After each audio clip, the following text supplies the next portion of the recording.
আসসালামু আলাইকুম। Good morning. সবাই কেমন আছেন? আমার কথা শোনা যাচ্ছে তো? আমরা আজকে দেখব হচ্ছে প্রোনাউন প্রোনাউন দেখব এবং হচ্ছে ডিটারমাইনার, নাম্বার এবং হচ্ছে জেন্ডার আজকের ক্লাসে আমরা দেখব। শুরুতেই আমরা দেখব হচ্ছে ডিটারমাইনার। ডিটারমাইনার অর্থ কি? ডিটারমাইনার অর্থ হচ্ছে যে ডিটারমাইন করে, মানে সে হচ্ছে নির্ধারণ করে। তাকে বলা যেতে পারে নির্ধারক। সে নির্ধারণ করে। তাহলে সে কি নির্ধারণ করে?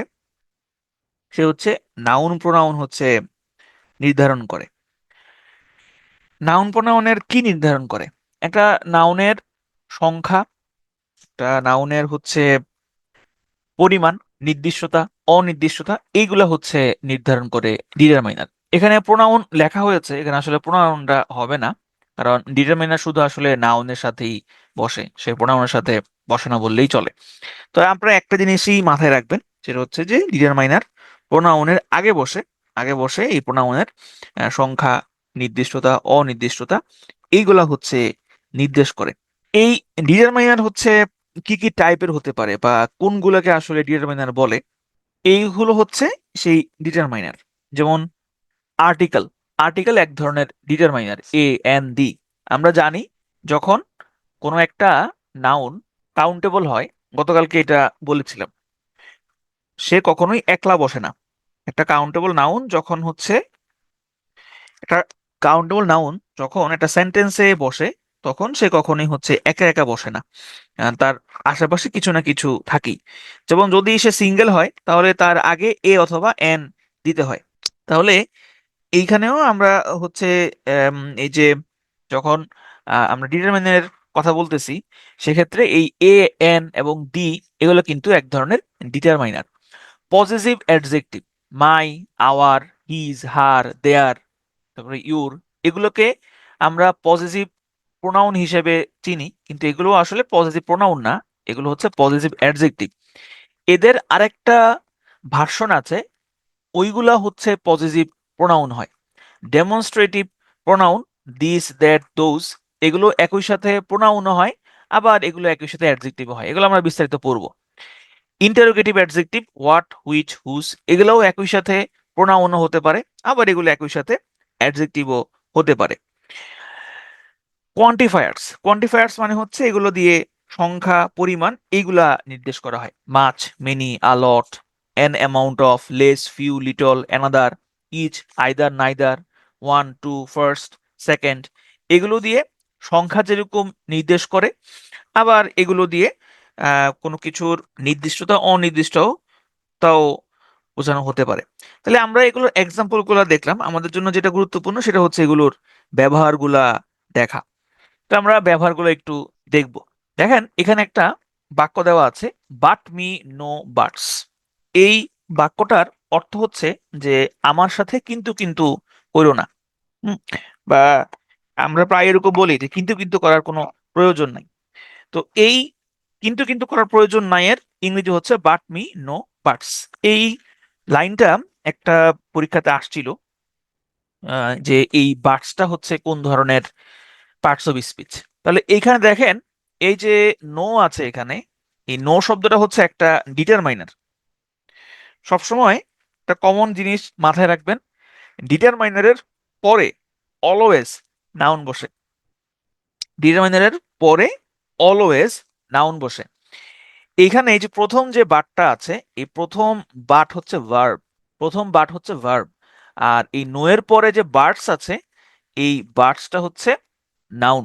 তাহলে দেখেন, বাট যে শব্দটা, এটার অর্থ হচ্ছে কিন্তু।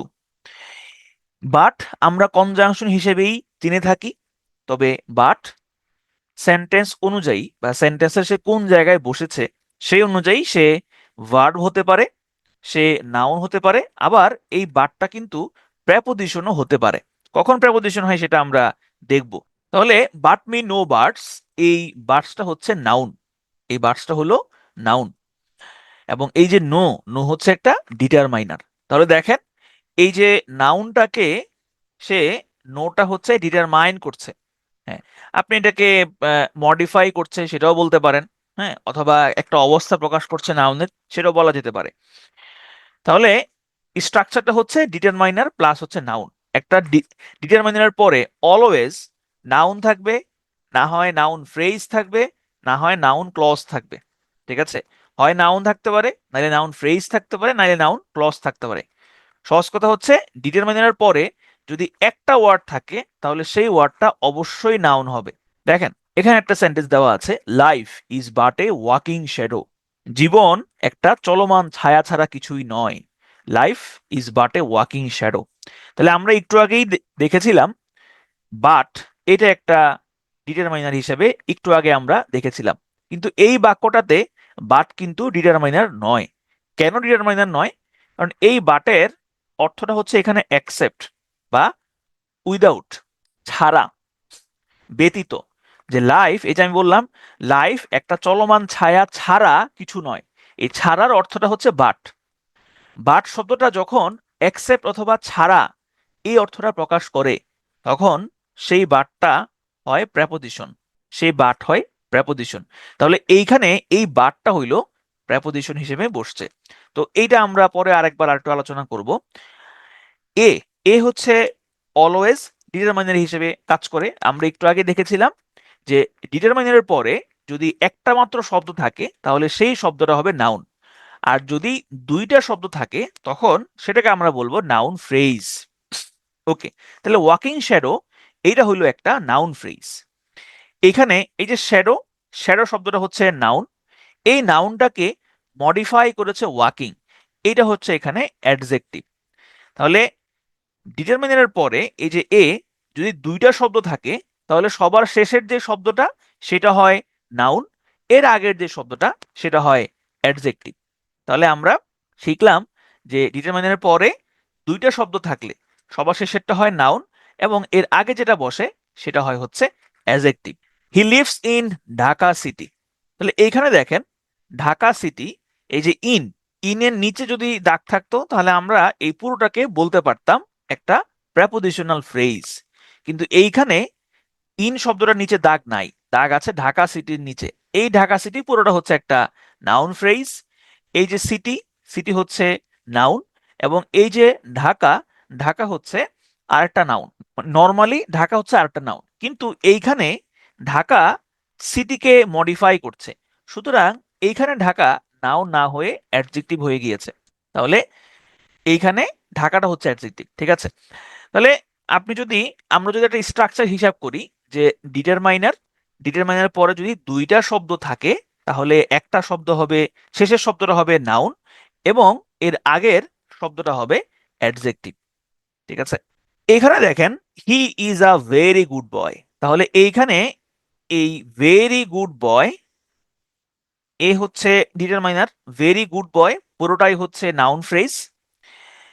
তাহলে আমরা জানি দুইটা শব্দ থাকলে সবার শেষেরটা হবে নাউন, যদি তিনটা শব্দ থাকে তাইলে কি হবে, তাইলেও সবার শেষে যেটা থাকবে সেটা হবে নাউন।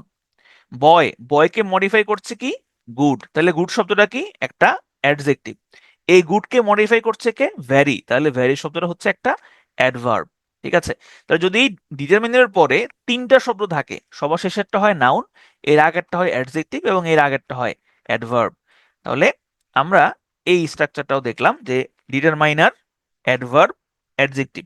ঠিক আছে, এরপরে আসেন আমরা হুইচ পার্টস অফ স্পিচ হচ্ছে গো, গোটা কোন ধরনের পার্টস অফ স্পিচ। ঠিক আছে, দেখেন এখানে বলছে it is your go, it is your go. এই যে ইউর, ইউরটা হচ্ছে একটা ডিটারমাইনার। একটু আগে আপনারা দেখেছিলেন ডিটারমাইনারের যে লিস্টগুলো আপনারা দেখেছেন সেখানে আমরা আপনারা দেখেছেন যে ইউর হচ্ছে একটা ডিটারমাইনার এবং সে হচ্ছে এক ধরনের পজিটিভ অ্যাডজেক্টিভ। তাহলে আমরা জানি ডিটারমাইনারের পরে সবসময় নাউন বসে, তাহলে এইখানে এই গোটা হচ্ছে একটা নাউন। ঠিক আছে, তাহলে এই যে জিনিসটা পরীক্ষাতে কিন্তু এইগুলাই গুরুত্বপূর্ণ, পরীক্ষাতে সাধারণত এইগুলাই আসে যে কোনটা কোন ধরনের পার্টস অফ স্পিচ। হ্যাঁ, কোনটা আহ, যেমন এখান থেকে প্রশ্ন হয় দুই ধরনের। একটা হচ্ছে এরকম, একটা লাইন দেওয়া থাকে, সেই লাইনটা দিয়ে যেটা সেই লাইনের মধ্যে একটা শব্দের নিচে দাগ দেওয়া থাকে, বলে যে এটা কোন ধরনের পার্টস অফ স্পিচ। তোমার এটা হচ্ছে এক ধরনের প্রশ্ন। আরেক ধরনের প্রশ্ন হয়, সেটা হইলো যে আপনার 3-4টা বাক্য দেওয়া থাকে, বাক্যের মধ্যে বলে যে এখানে কোন বাক্যটা সঠিক। তো সেখানে আপনার এই ডিটারমাইনার, তারপরে পার্টস অফ স্পিচের যে ইউজগুলো সেগুলো ঠিকঠাক আছে কিনা সেটা দেখে ডিটারমাইন করতে হয় যে কোনটা ভুল বা কোনটা সঠিক। তাহলে দেখেন, ইট ইজ ইউর গো, এই বাক্যটার আসলে অর্থ কি? অর্থটা হচ্ছে এখন তোমার পালা। ইট ইজ ইউর গো মানে হচ্ছে এখন তোমার পালা, এখন তোমার turn, it is your turn. আচ্ছা, it is a he or a she. তাহলে এখানে দেখেন, হি এবং শি কে আমরা সাধারণত প্রোনাউন হিসেবে চিনি, কিন্তু এইখানে রয়েছে এ। তাহলে এর পরে আমরা জানি যে ডিটারমিনারের পরে যদি একটা মাত্র ওয়ার্ড থাকে তাহলে সেটা সবসময় নাউন হয়। সুতরাং এখানে হি এবং হচ্ছে শি, এই দুইটাই হচ্ছে noun. He worked for a while. While while হচ্ছে যখন। আপনি যদি হোয়াই শব্দটা হোয়াই শব্দটা হচ্ছে যে আপনি যদি উম, এমনিতে চিন্তা করেন তাহলে এটার অর্থ হচ্ছে যখন। তাহলে যখন শব্দটা আমরা জানি যে যখন শব্দটা এটা অনেকটা অ্যাডভার্ব অ্যাডভার্ব অর্থই দেয়। কিন্তু যখন আপনি এখানে এ শব্দটার পরে হোয়াইলটা দিয়েছেন, তখন এই হোয়াইল কিন্তু অ্যাডভার্ব নাই, এটা হয়ে গিয়েছে একটা নাউন। অর্থাৎ সহজ কথায়, ডিটারমিনারের পরে একটা ওয়ার্ড থাকলে সেটা অবশ্যই অবশ্যই নাউন হবে। আচ্ছা, দেখেন এখানে কি বলছে, অ্যানালাইজ দ্য অ্যাবাভ সেন্টেন্স। এখানে দেখেন এই যে দা, দা হচ্ছে একটা ডিটারমাইনার। আমরা জানি ডিটারমিনারের পরে দুইটা যখন শব্দ থাকবে তখন শেষের শব্দটা হবে নাউন। তাহলে সেন্টেন্স হচ্ছে নাউন, এই নাউনকে মডিফাই করেছে অ্যাবাভ। তাহলে অ্যাবাভ শব্দটা হচ্ছে এখানে অ্যাডজেক্টিভ হিসেবে বসছে। ঠিক আছে, অ্যাবাভ কিন্তু এখানে প্রেপোজিশন না, এটা কিন্তু খেয়াল রাখতে হবে, অ্যাবাভ হচ্ছে এখানে অ্যাডজেক্টিভ। তাহলে দেখেন এখানে হুইচ পার্টস অফ স্পিচ, এখানে যে ভিলেজ এ আছে, তাহলে এর পরে দুইটা শব্দ, তাহলে ভিলেজ হচ্ছে adjective. Sultana is a young university teacher. এখানে দেখেন এই যে টিচার, টিচারকে মডিফাই করতেছে ইংলিশ, টিচারকে মডিফাই করতেছে ইউনিভার্সিটি। তাহলে এই সবগুলো হচ্ছে এখানে অ্যাডজেক্টিভ। যদি আমরা অ্যাডজেক্টিভের ক্লাসে দেখবো, this is the book of English language, তাহলে ইংলিশ ল্যাঙ্গুয়েজ, এখানে ল্যাঙ্গুয়েজকে মডিফাই করতেছে ইংলিশ। ঠিক আছে, okay. This is the go of the world, এটাই হচ্ছে পৃথিবীর নিয়ম। তাহলে এখানে দা গো আছে, এই গোটা হচ্ছে এখানে নাউন। ঠিক আছে, তাহলে এইগুলাই হচ্ছে মোটামুটি এখানে বোঝার বিষয়। The up train was late, তাহলে আপ, আপ শব্দটা ট্রেনকে মডিফাই করতেছে। তাহলে আপ ট্রেন, এখানে ট্রেনটা হচ্ছে নাউন আর আপ হচ্ছে অ্যাডজেক্টিভ। ঠিক আছে, where there is a will there is a way, ইচ্ছা থাকলে উপায় হয়। তাহলে উইল, উইল শব্দটার আগে বসেছে এ, তাহলে এর পরে উইল, সুতরাং এই উইল হচ্ছে একটা নাউন। ডিটারমিনারের পরে সবসময় হচ্ছে নাউন বসে। আর rolling stone gathers no moss, তাহলে আমরা জানি যে এ হচ্ছে একটা ডিটারমাইনার, ডিটারমাইনারের পরে আর রোলিং স্টোন, এটা হচ্ছে একটা ফ্রেজ, এটা হচ্ছে একটা ফ্রেজ। তাহলে স্টোন, স্টোন হচ্ছে নাউন, এই নাউনকে মডিফাই করতেছে রোলিং। তাহলে রোলিং শব্দটা হচ্ছে অ্যাডজেক্টিভ। আর যদি আপনি এটাকে ভার্ব প্লাস আইএনজি হিসেবে চিন্তা করতে চান, সেক্ষেত্রে এটা হচ্ছে একটা পার্টিসিপল। কোন ধরনের পার্টিসিপল? এই রোলিং হচ্ছে এখানে প্রেজেন্ট পার্টিসিপল। ঠিক আছে, তাহলে এখন যদি প্রশ্ন করা হয় যে ডিটারমাইনার্স কোন ধরনের পার্টস অফ স্পিচ, তাহলে উত্তর কি হবে? উত্তর অবশ্যই হবে অ্যাডজেক্টিভ, যে ডিটারমাইনার হচ্ছে এক ধরনের অ্যাডজেক্টিভ। এখন আসেন, ডিটারমাইনারের আরেকটা খুব গুরুত্বপূর্ণ পার্ট হলো ডিটারমাইনার গুলা যে নাউনের আগে পরে বসে। এখন নাউন কাউন্টেবল হতে পারে, আনকাউন্টেবল হতে পারে, এবং এই কাউন্টেবল এবং আনকাউন্টেবল উপর ভিত্তি করে ডিটারমাইনার গুলো কিন্তু বসতে পারে। কিছু ডি- কিছু ডিটারমাইনার কাউন্টেবল নাউনের সাথে বসে, কিছু ডিটারমাইনার আনকাউন্টেবল নাউনের সাথে বসে। এই যে বক্স দেখতে পাচ্ছেন, এই বক্সটা হচ্ছে খুবই গুরুত্বপূর্ণ একটা বক্স। এটা আপনার লিখিত পরীক্ষায় যখন আপনি কোনো কিছু লিখবেন তখন কাজে লাগতে পারে। এটা প্রিলিমিনারি পরীক্ষাতেও আপনার কাজে লাগবে। একটু খেয়াল করেন, দেখেন, আনকাউন্টেবল নাউন, আনকাউন্টেবল নাউনের সাথে দি, সাম, এনি, এই তিনটা বসতে পারে আনকাউন্টেবল নাউনের সাথে। আবার এই দি, সাম, এনি সাথে হচ্ছে এ, এন, এগুলো কাউন্টেবল নাউনের সাথেও বসতে পারে। দিস এবং দ্যাট, এটা আনকাউন্টেবলের সাথেও বসতে পারে, আবার কাউন্টেবলের সাথেও বসতে পারে। কাউন্টেবলের সাথে আলাদা করে দিজ এবং দোজ, এগুলো বসতে পারে। ওয়ান, নান, ওয়ান, টু, থ্রি, এগুলো সবসময় আনকাউন্টেবলের সাথে বসে।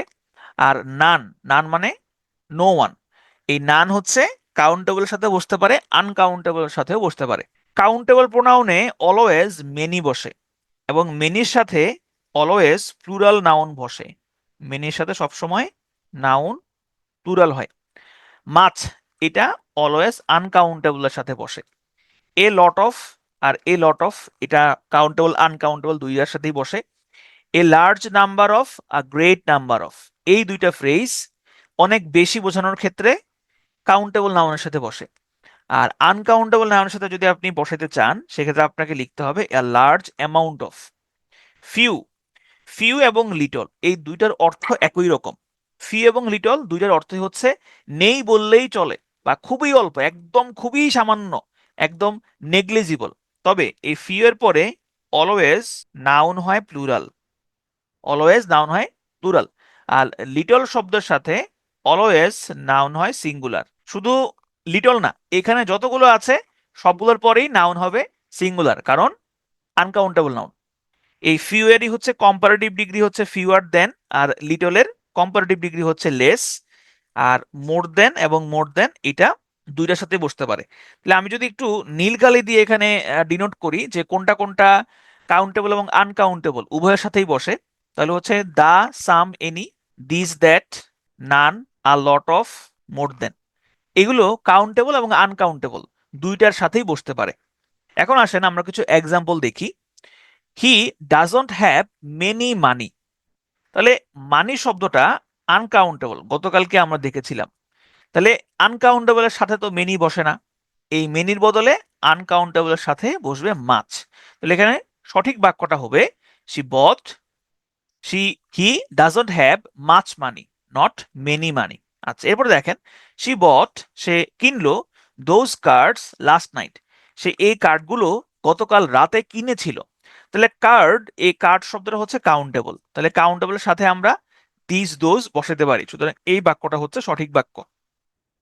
দেয়ার is too many bad news on television tonight, গতকালকে আমরা দেখেছিলাম নিউজ শব্দটা আনকাউন্টেবল হয়, তাহলে আনকাউন্টেবলের সাথে মেনি বসবে না, তাহলে মেনি হচ্ছে এখানে ভুল। সঠিক কি হবে? সঠিক হবে much. Much bad news, there is too much bad news on television tonight. I do not want this water, water শব্দটা আনকাউন্টেবল, আর এখানে বসেছে দিস, দিস শব্দটা কাউন্টেবল এবং আনকাউন্টেবল উভয়ের সাথেই বসতে পারে, তাহলে এই বাক্যটাও হচ্ছে সঠিক। তাহলে এখানে দুইটা বাক্য ছিল ভুল এবং দুইটা বাক্য ছিল সঠিক। এখানে আসেন, এখানে বোঝার একটা জিনিস আছে, সেটা হচ্ছে এই ফিউ, লিটল এবং a little, a few, the few এর ব্যবহার দেখেন। প্রথমে অর্থটা দেখেন, লিটল এবং হচ্ছে ফিউ, এই দুইটার অর্থই সেম এবং দুইটাই হচ্ছে নেগেটিভ অর্থ প্রদান করে। নেগেটিভ অর্থ মানে কি? মানে হলো ফিউ অর্থ নেই বললেই চলে বা খুবই অল্প, লিটল অর্থ হচ্ছে নেই বললেই চলে বা খুবই অল্প। যেমন ধরেন আমি যদি বলি যে আই হ্যাভ লিটল ওয়াটার, তাহলে আমি বুঝাচ্ছি আমার কাছে আসলে তেমন পানি নাই বা নেই বললেই চলে, একদমই নাই।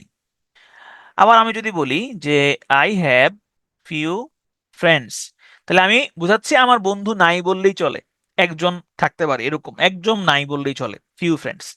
তবে ফিউ শব্দটা কাউন্টেবলের সাথে বসে এবং লিটল শব্দটা অলওয়েজ আনকাউন্টেবলের সাথে বসে। এরপর আসেন এ লিটল। এ লিটল মানে কি? মানে আছে অল্প কিছু, খুবই সামান্য। এ লিটল এবং এ ফিউ দুইটার অর্থই হচ্ছে সেম। ধরেন আমি হচ্ছে যে এক্সাম্পল দিলাম যে we have a few news about the plane crash, অথবা we have a little news about the plane crash. তাহলে এ ফিউ এবং আ লিটল দুইটার অর্থই যেহেতু সেম, তার মানে আমি তো অর্থ হিসেবে দুইটাই নিউজের সাথে বসাইতে পারি, কিন্তু আ ফিউ এটা আনকাউন্টেবল নাউনের সাথে বসে না, সবসময় আনকাউন্টেবলের সাথে আ লিটল বসে। তাহলে এখানে 2 নাম্বার যে বাক্যটা আছে সেটা হচ্ছে সঠিক এবং 1 নম্বর বাক্যটা হচ্ছে ভুল। যেমন ধরেন আমি বললাম যে he has a few, he has a few ফোজ, ফোজ মানে শত্রু, ঠিক আছে? তাহলে তার কিছু শত্রু আছে, তার অল্প কয়েকজন শত্রু আছে। ওকে, এখন আসেন যে দা ফিউ দিয়ে কি বোঝায়। এতক্ষণ তো আমরা হচ্ছে এই যে লিটল ফিউ এগুলোর আলোচনা দেখলাম। যেমন দেখেন আই হ্যাভ ফিউ বুকস, এটা হচ্ছে সঠিক। আই হ্যাভ লিটল বুকস হয় না। আই হ্যাভ ফিউ মানি, এটা ভুল। সঠিক উত্তর হবে আই হ্যাভ লিটল মানি। ঠিক আছে। এরপরে এই ফিউ এবং লিটলের লিটলের কম্পারেটিভ ডিগ্রি হচ্ছে লেস, আর ফিউ এর কম্পারেটিভ ডিগ্রি হচ্ছে ফিউয়ার। ঠিক আছে। এখন আসেন দা ফিউ দিয়ে কি বোঝায়।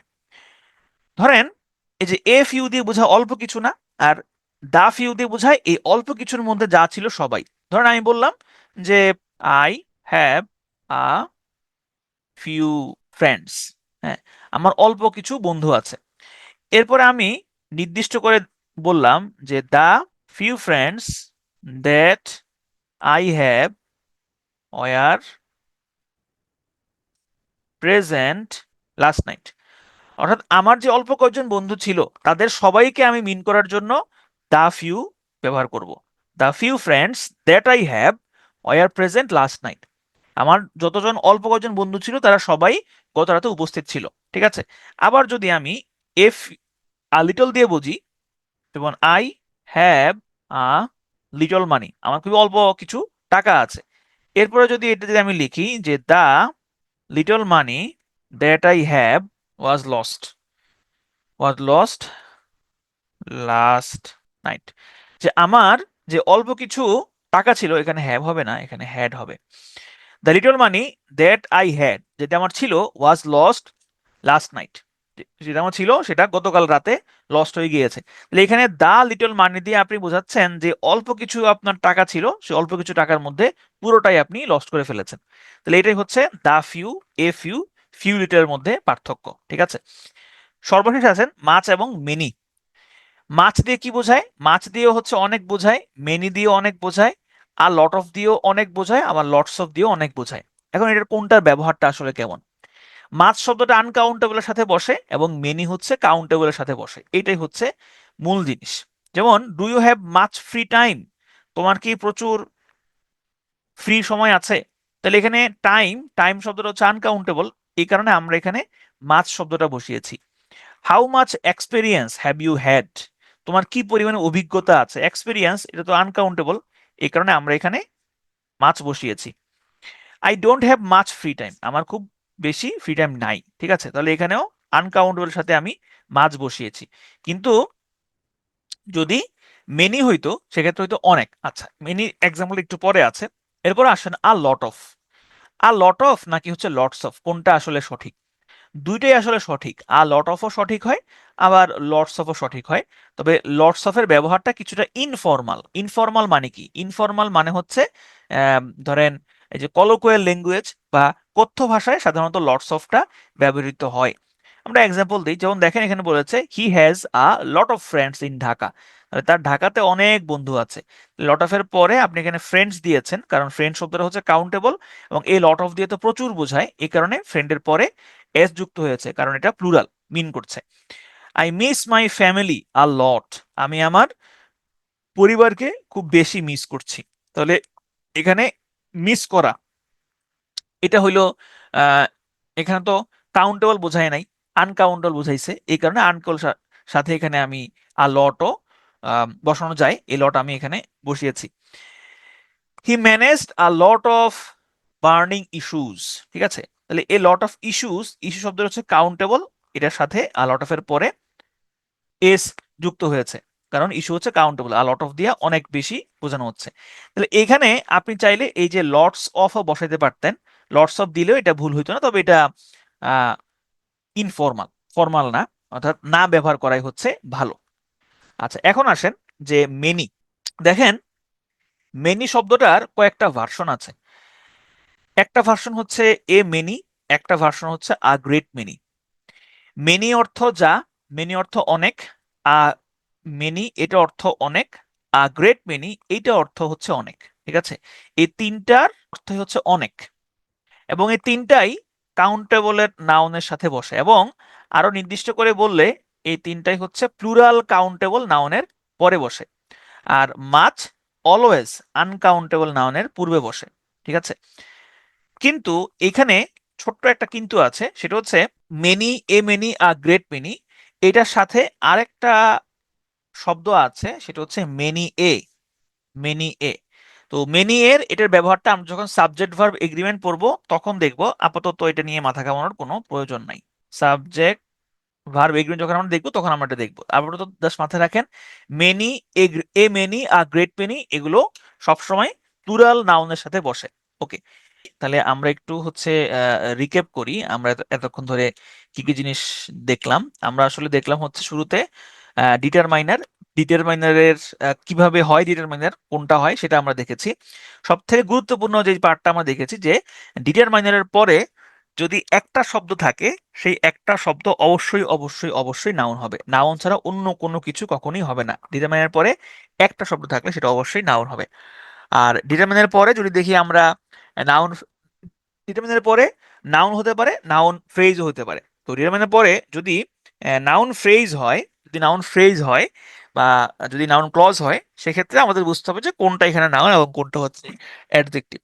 তো ডিটারমিনের পরে যদি নাউন ফ্রেজ থাকে তাহলে সবার, যদি দুটো শব্দ থাকে তাহলে শেষের যে ওয়ার্ডটা সেটা হয় হচ্ছে নাউন আর এর আগের ওয়ার্ডটা হয় হচ্ছে অ্যাডজেক্টিভ। যেমন life is but a walking shadow, এখানে ওয়াকিংটা হচ্ছে অ্যাডজেক্টিভ এবং শ্যাডো হচ্ছে নাউন।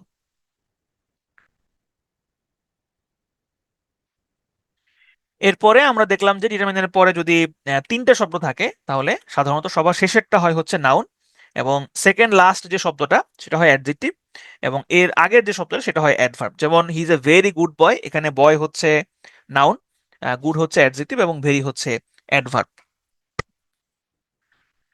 এরপরে আমরা এগুলাই এখানে এটা ছিল এখানে মেইন থিম। এখান থেকে আমরা কয়েকটা এক্সাম্পল আমরা দেখেছি যেখানে সবগুলোই ডিটারমিনারের পরে যে শব্দটা আসছে সেটা হচ্ছে নাউন হয়েছে। এরপরে আমরা দেখলাম হচ্ছে বিভিন্ন ধরনের ডিটারমাইনারের ব্যবহার, যে কোনটা কোন ডিটারমাইনারের সাথে বসে। এখানে আমরা দেখলাম the, some, any, this, that, none, a lot of, more than, এই কয়েকটা ডিটারমাইনার কাউন্টেবল নাউনের সাথেও বসে, আনকাউন্টেবল নাউনের সাথেও বসে। এখানে সব থেকে যেটা ভুল হয় সেটা হচ্ছে সাম, সাম এবং হচ্ছে এনি। দেখেন সাম এবং এনি এটা কাউন্টেবল এবং আনকাউন্টেবল দুইটার সাথেই কিন্তু বসতে পারে, ঠিক আছে। এবং নান এটাও কাউন্টেবল এবং আনকাউন্টেবল দুইটার সাথেই বসতে পারে। এইটা এখানে একটু ভালো করে খেয়াল রাখতে হবে। আর হচ্ছে মাছ এবং মেনি, এটা আমরা প্রায় ভুল করি। আপনি কিন্তু কখনই বলতে পারবেন না মেনি ওয়াটার, ঠিক আছে। আপনি বলতে পারবেন না মেনি নিউজ, আপনাকে বলতে হবে মাছ নিউজ, মাছ ওয়াটার, কারণ এগুলো হচ্ছে আনকাউন্টেবল। আনকাউন্টেবলের সাথে মাছ বসে এবং কাউন্টেবলের সাথে হচ্ছে মেনি বসে। এরপরে আমরা এখানে কিছু এক্সাম্পল দেখেছি। ফিউ, লিটলের ব্যবহার আমরা দেখেছি। ফিউ মানে একদম সামান্য, নেই বললেই চলে। আর লিটল মানেও সামান্য, একদম নেগলিজেবল, নেই বললেই চলে। এ ফিউ মানে হচ্ছে আছে অল্প কিছু, খুবই সামান্য, অল্প কিছু। আর দা ফিউ মানে হচ্ছে ওই যতটুকু সামান্য আছে তাদের সবাই, তার সবাই। ওকে, এরপরে আমরা দেখব হচ্ছে প্রোনাউন। প্রোনাউন মানে কি? প্রোনাউন মানে হচ্ছে নাউনের পরিবর্তে যেটা বসে সেটাই হচ্ছে আসলে প্রোনাউন। এই প্রোনাউনের যে প্রকারভেদ, এই প্রকারভেদ আমাদেরকে পড়তে হবে না, কারণ প্রকারভেদ পরীক্ষাতে আসে না। তবে কোনটা কোন ধরনের প্রোনাউন এইটা একটু আমাদেরকে জানতে হবে। তো দেখেন শুরুতে আমরা একটু কোনটা কোন ধরনের প্রোনাউন সেটা একটু এক নজর দেখি। দেখেন পার্সোনাল প্রোনাউন, পার্সোনাল প্রোনাউনের মধ্যে রয়েছে I, you, he, she, they, we, এগুলো হচ্ছে পার্সোনাল প্রোনাউন। ইন্টারোগেটিভ প্রোনাউনের মধ্যে রয়েছে WH ওয়ার্ডগুলা, হু, হোয়াট, হুইচ, এগুলা। Distributive pronoun each, either, neither, এগুলো হচ্ছে ডিস্ট্রিবিউটিভ। ডেমনস্ট্রেটিভ প্রোনাউনের মধ্যে রয়েছে this, that, such, those. Relative প্রোনাউনের মধ্যে রয়েছে who, whom, whoever, whomever, whatever. Reciprocal প্রোনাউনের মধ্যে রয়েছে ইচ আদার, ওয়ান অ্যানাদার। রিফ্লেক্সিভের মধ্যে রয়েছে মাইসেলফ, ইউরসেলফ, হারসেলফ। এবং ইনডিফিনিট প্রোনাউনের মধ্যে রয়েছে ওয়ান, এনি, সাম। তো এইগুলোর এই কোনটা কোন টাইপ এগুলো খুব একটা ইম্পর্টেন্ট না, যদিও 38তম বিসিএস একটা প্রশ্ন আসছিল যে নিচের কোনটা ডেমনস্ট্রেটিভ প্রোনাউন অথবা দিস শব্দটা কোন ধরনের প্রোনাউন। এরপরে আর কোনো পরীক্ষাতেই, কোনো বিশেষ পরীক্ষাতেই কোনটা কোন টাইপের প্রোনাউন এগুলো আসে নাই। এখানে যেটা আসে সেটা হচ্ছে প্রোনাউনের ব্যবহারগুলো। তাহলে আমরা ব্যবহারগুলোই গুরুত্ব সহকারে শিখবো। প্রথমে আসেন যে পার্সোনাল প্রোনাউন। পার্সোনাল প্রোনাউন মানে হচ্ছে যে কোনো নির্দিষ্ট ব্যক্তি বস্তু যখন বোঝানো হয় তখন সেখানে আমরা পার্সোনাল প্রোনাউনটা হচ্ছে ব্যবহার করি। যেমন আই, উই, হি, শি, এগুলো হচ্ছে পার্সোনাল প্রোনাউন। এই পার্সোনাল প্রোনাউন গুলো কোথায় কোথায় ব্যবহার করা হয় এইটা একটু আমরা জানার চেষ্টা করব। দেখেন এখানে একটা বাক্য দেওয়া আছে, it was me who could go. It was me who could go. এটাকে নর্মালি দেখলে সঠিক বাক্য বলেই মনে হয়। নর্মালি যদি আপনি চিন্তা করেন তাহলে এটা মনে হয় যে হ্যাঁ, এটা একটা সঠিক বাক্য। কিন্তু এটা আসলে সঠিক বাক্য নয়, এটা হচ্ছে একটা ভুল বাক্য। কেন এটা ভুল বাক্য? কারণ হলো, কারণটা কি? কারণ একটু পরে বলতেছি। দেখেন এখানে আরেকটা বাক্য আছে, it was him who began the quarrel. এখানেও এটা দেখতে সঠিক বাক্য বলে মনে হয়, কিন্তু আসলে এই বাক্যটাও ভুল। কেন ভুল বাক্য? কারণ হলো, মাথায় ঢুকে ফেলেন, বি ভার্বের পরে, বি ভার্বের পরে অলওয়েজ, বি ভার্বের পরে অলওয়েজ পার্সোনাল প্রোনাউন হয়, কখনোই অবজেক্টিভ প্রোনাউন হয় না, সবসময় সাবজেক্ট প্রোনাউন হয়। তাহলে এখানে সঠিক উত্তর হবে it was I who could go, it was he who began the quarrel. তাইলে বি ভার্বের পরে অলওয়েজ পার্সোনাল প্রোনাউন হয়। যদি আপনারা বিভিন্ন জায়গায় দেখবেন বা কথা বলার সময় দেখা যায় আমরা এরকম বলে ফেলি, কিন্তু সেটা আসলে ভুল। ঠিক আছে, সঠিক মানে গ্রামাটিক্যাল যেটা সেটা হইলো ইট ওয়াজ আই, ইট ওয়াজ হি। হ্যাঁ, তাহলে এগুলো আহ, আহ, খেয়াল রাখতে হবে। ঠিক আছে, তাহলে বি ভার্বের পরে সবসময় হচ্ছে সাবজেক্টিভ প্রোনাউন হবে। আচ্ছা, এরপরে আসেন, এখানে একটা সেন্টেন্স দেওয়া আছে, he eats much rice, he eats much rice than I, he eats much rice than I. আচ্ছা, এইখানে তাহলে আহ, সঠিকটা আসলে কোনটা হবে? দেখেন এখানে এই যে দেন আই, মা হি ইটস মাচ রাইস, এখানে রাইটের সাথে তাহলে আমি আই এর তুলনা করতেছি, কিন্তু এখানে তো আসলে দেন আই, আই না, আসলে মূলত হচ্ছে আই ইট, এটার তুলনা বোঝানো হচ্ছে, ঠিক না? তাহলে সঠিক ফর্মটা হবে দেন আই ডু অথবা দেন আই ইট। তাহলে আপনি দেন এর পরে, দেন হচ্ছে একটা কনজাংশন, দেন হচ্ছে একটা কনজাংশন, ঠিক আছে? এইখানে আপনাকে মাথায় রাখতে হবে যে দেনের দুই পাশে, দুই পাশে হচ্ছে আপনি আহ, যার সাথে যার তুলনা করবেন তাকেই রাখতে হয়। তাহলে এখানে আপনি তুলনা করছেন খাবারের সাথে, ইট খাওয়ার সাথে, সুতরাং এখানেও পরবর্তীতে একটা ফুল ক্লজ আপনাকে বসাইতে হবে যে he eats much rice than, than I eat, than I eat rice, তো রাইস মূলত এখানে লিখতে হয় না, দেন আই ইট অথবা than I do. Okay, he eats much rice than I eat অথবা হচ্ছে আই ডু। আচ্ছা, এরপর আসেন, he divided the mangoes between Rajib and I. এখানেও এই বাক্যটা দেখলে সঠিক বলেই মনে হয়, কিন্তু এই বাক্যটা হচ্ছে ভুল। কেন ভুল? কারণ হচ্ছে বিটুইন, বিটুইন কি? বিটুইন হচ্ছে একটা প্রেপোজিশন, বিটুইন হচ্ছে একটা প্রেপোজিশন। সবসময় মনে রাখবেন, প্রেপোজিশনের পরে তো নাউন হয়, এটা হচ্ছে একটা ব্যাপার। আরেকটা ব্যাপার হচ্ছে প্রেপোজিশনের পরে সবসময় প্রোনাউনের অবজেক্ট ফর্ম ব্যবহৃত হয়। তাহলে এটা তো অবজেক্ট ফর্ম না, এটা হচ্ছে সাবজেক্ট ফর্ম, সুতরাং এটা হচ্ছে ভুল। তাহলে সঠিক উত্তর হবে he divided the mangoes between Rajib and me, কারণ এখানে বিটুইন আছে। এরপরে দেখেন, between you and I it is a good concern. তাহলে you, between you and I, you শব্দটা সাবজেক্টিভ ফর্ম এবং অবজেক্টিভ ফর্ম একই রকম, তাহলে এখানে বিটুইন ইউ অ্যান্ড আই, তাহলে এখানে আই শব্দটা হবে না, সঠিক উত্তর হবে বিটুইন ইউ অ্যান্ড মি। ঠিক আছে, তাহলে প্রেপোজিশনের পরে প্রোনাউনের অবজেক্ট ফর্ম ব্যবহৃত হয়। He divided the mangoes between Rakib and me, between you and me it is a great concern. তাহলে আমরা দুটো জিনিস শিখলাম এখানে, একটা হচ্ছে বি ভার্বের পরে অলওয়েজ প্রোনাউনের সাবজেক্ট ফর্ম ইউজ হয়, আর একটা হচ্ছে প্রেপোজিশনের পরে সবসময় প্রোনাউনের অবজেক্ট ফর্ম বসে। ঠিক আছে, ওকে, এখন আসেন এইখানে আমরা একটা গুরুত্বপূর্ণ জিনিস একটা শিখবো, সেটা হচ্ছে এটা খুবই, এই এটা সবাই একটু মনোযোগ দিয়ে খেয়াল করেন, এটা খুবই হচ্ছে পেস লাগার বিষয়। I want nobody but she, আমি তাকে ছাড়া আর কাউকে চাই না। আমরা দেখেছিলাম বাট শব্দটা যখন অ্যাকসেপ্ট অথবা বাট শব্দটা যখন উইদাউট এর মিনিং দেয়, বা বাংলাতে হচ্ছে ব্যতীত এবং হচ্ছে ছাড়া, ঠিক আছে, ব্যতীত এবং ছাড়া, বাট শব্দটা যখন অ্যাকসেপ্ট, উইদাউট, ব্যতীত, ছাড়া এইখানে ইউজ হয়, তখন বাট শব্দটা হয় প্রেপোজিশন। যেমন I want nobody but she, আমি তাকে ছাড়া আর কাউকে চাই না, তাহলে বাট শব্দটা হচ্ছে এখানে প্রেপোজিশন হিসেবে বসছে। প্যাস যেটা লাগে সেটা হচ্ছে কোনো কোনো জায়গায় এই বাটটাকে কনজাংশন হিসাবেও দেখা হয়। যেমন দেখেন এইখানে যে এই বাক্যটা আছে, nobody but her can solve the problem, ঠিক আছে। এখানে বাক্যটা ছিল মূলত এইরকম যে nobody can solve the problem but she can solve the problem. এখানে পুরো বাক্যটা ছিল এইরকম, ঠিক আছে।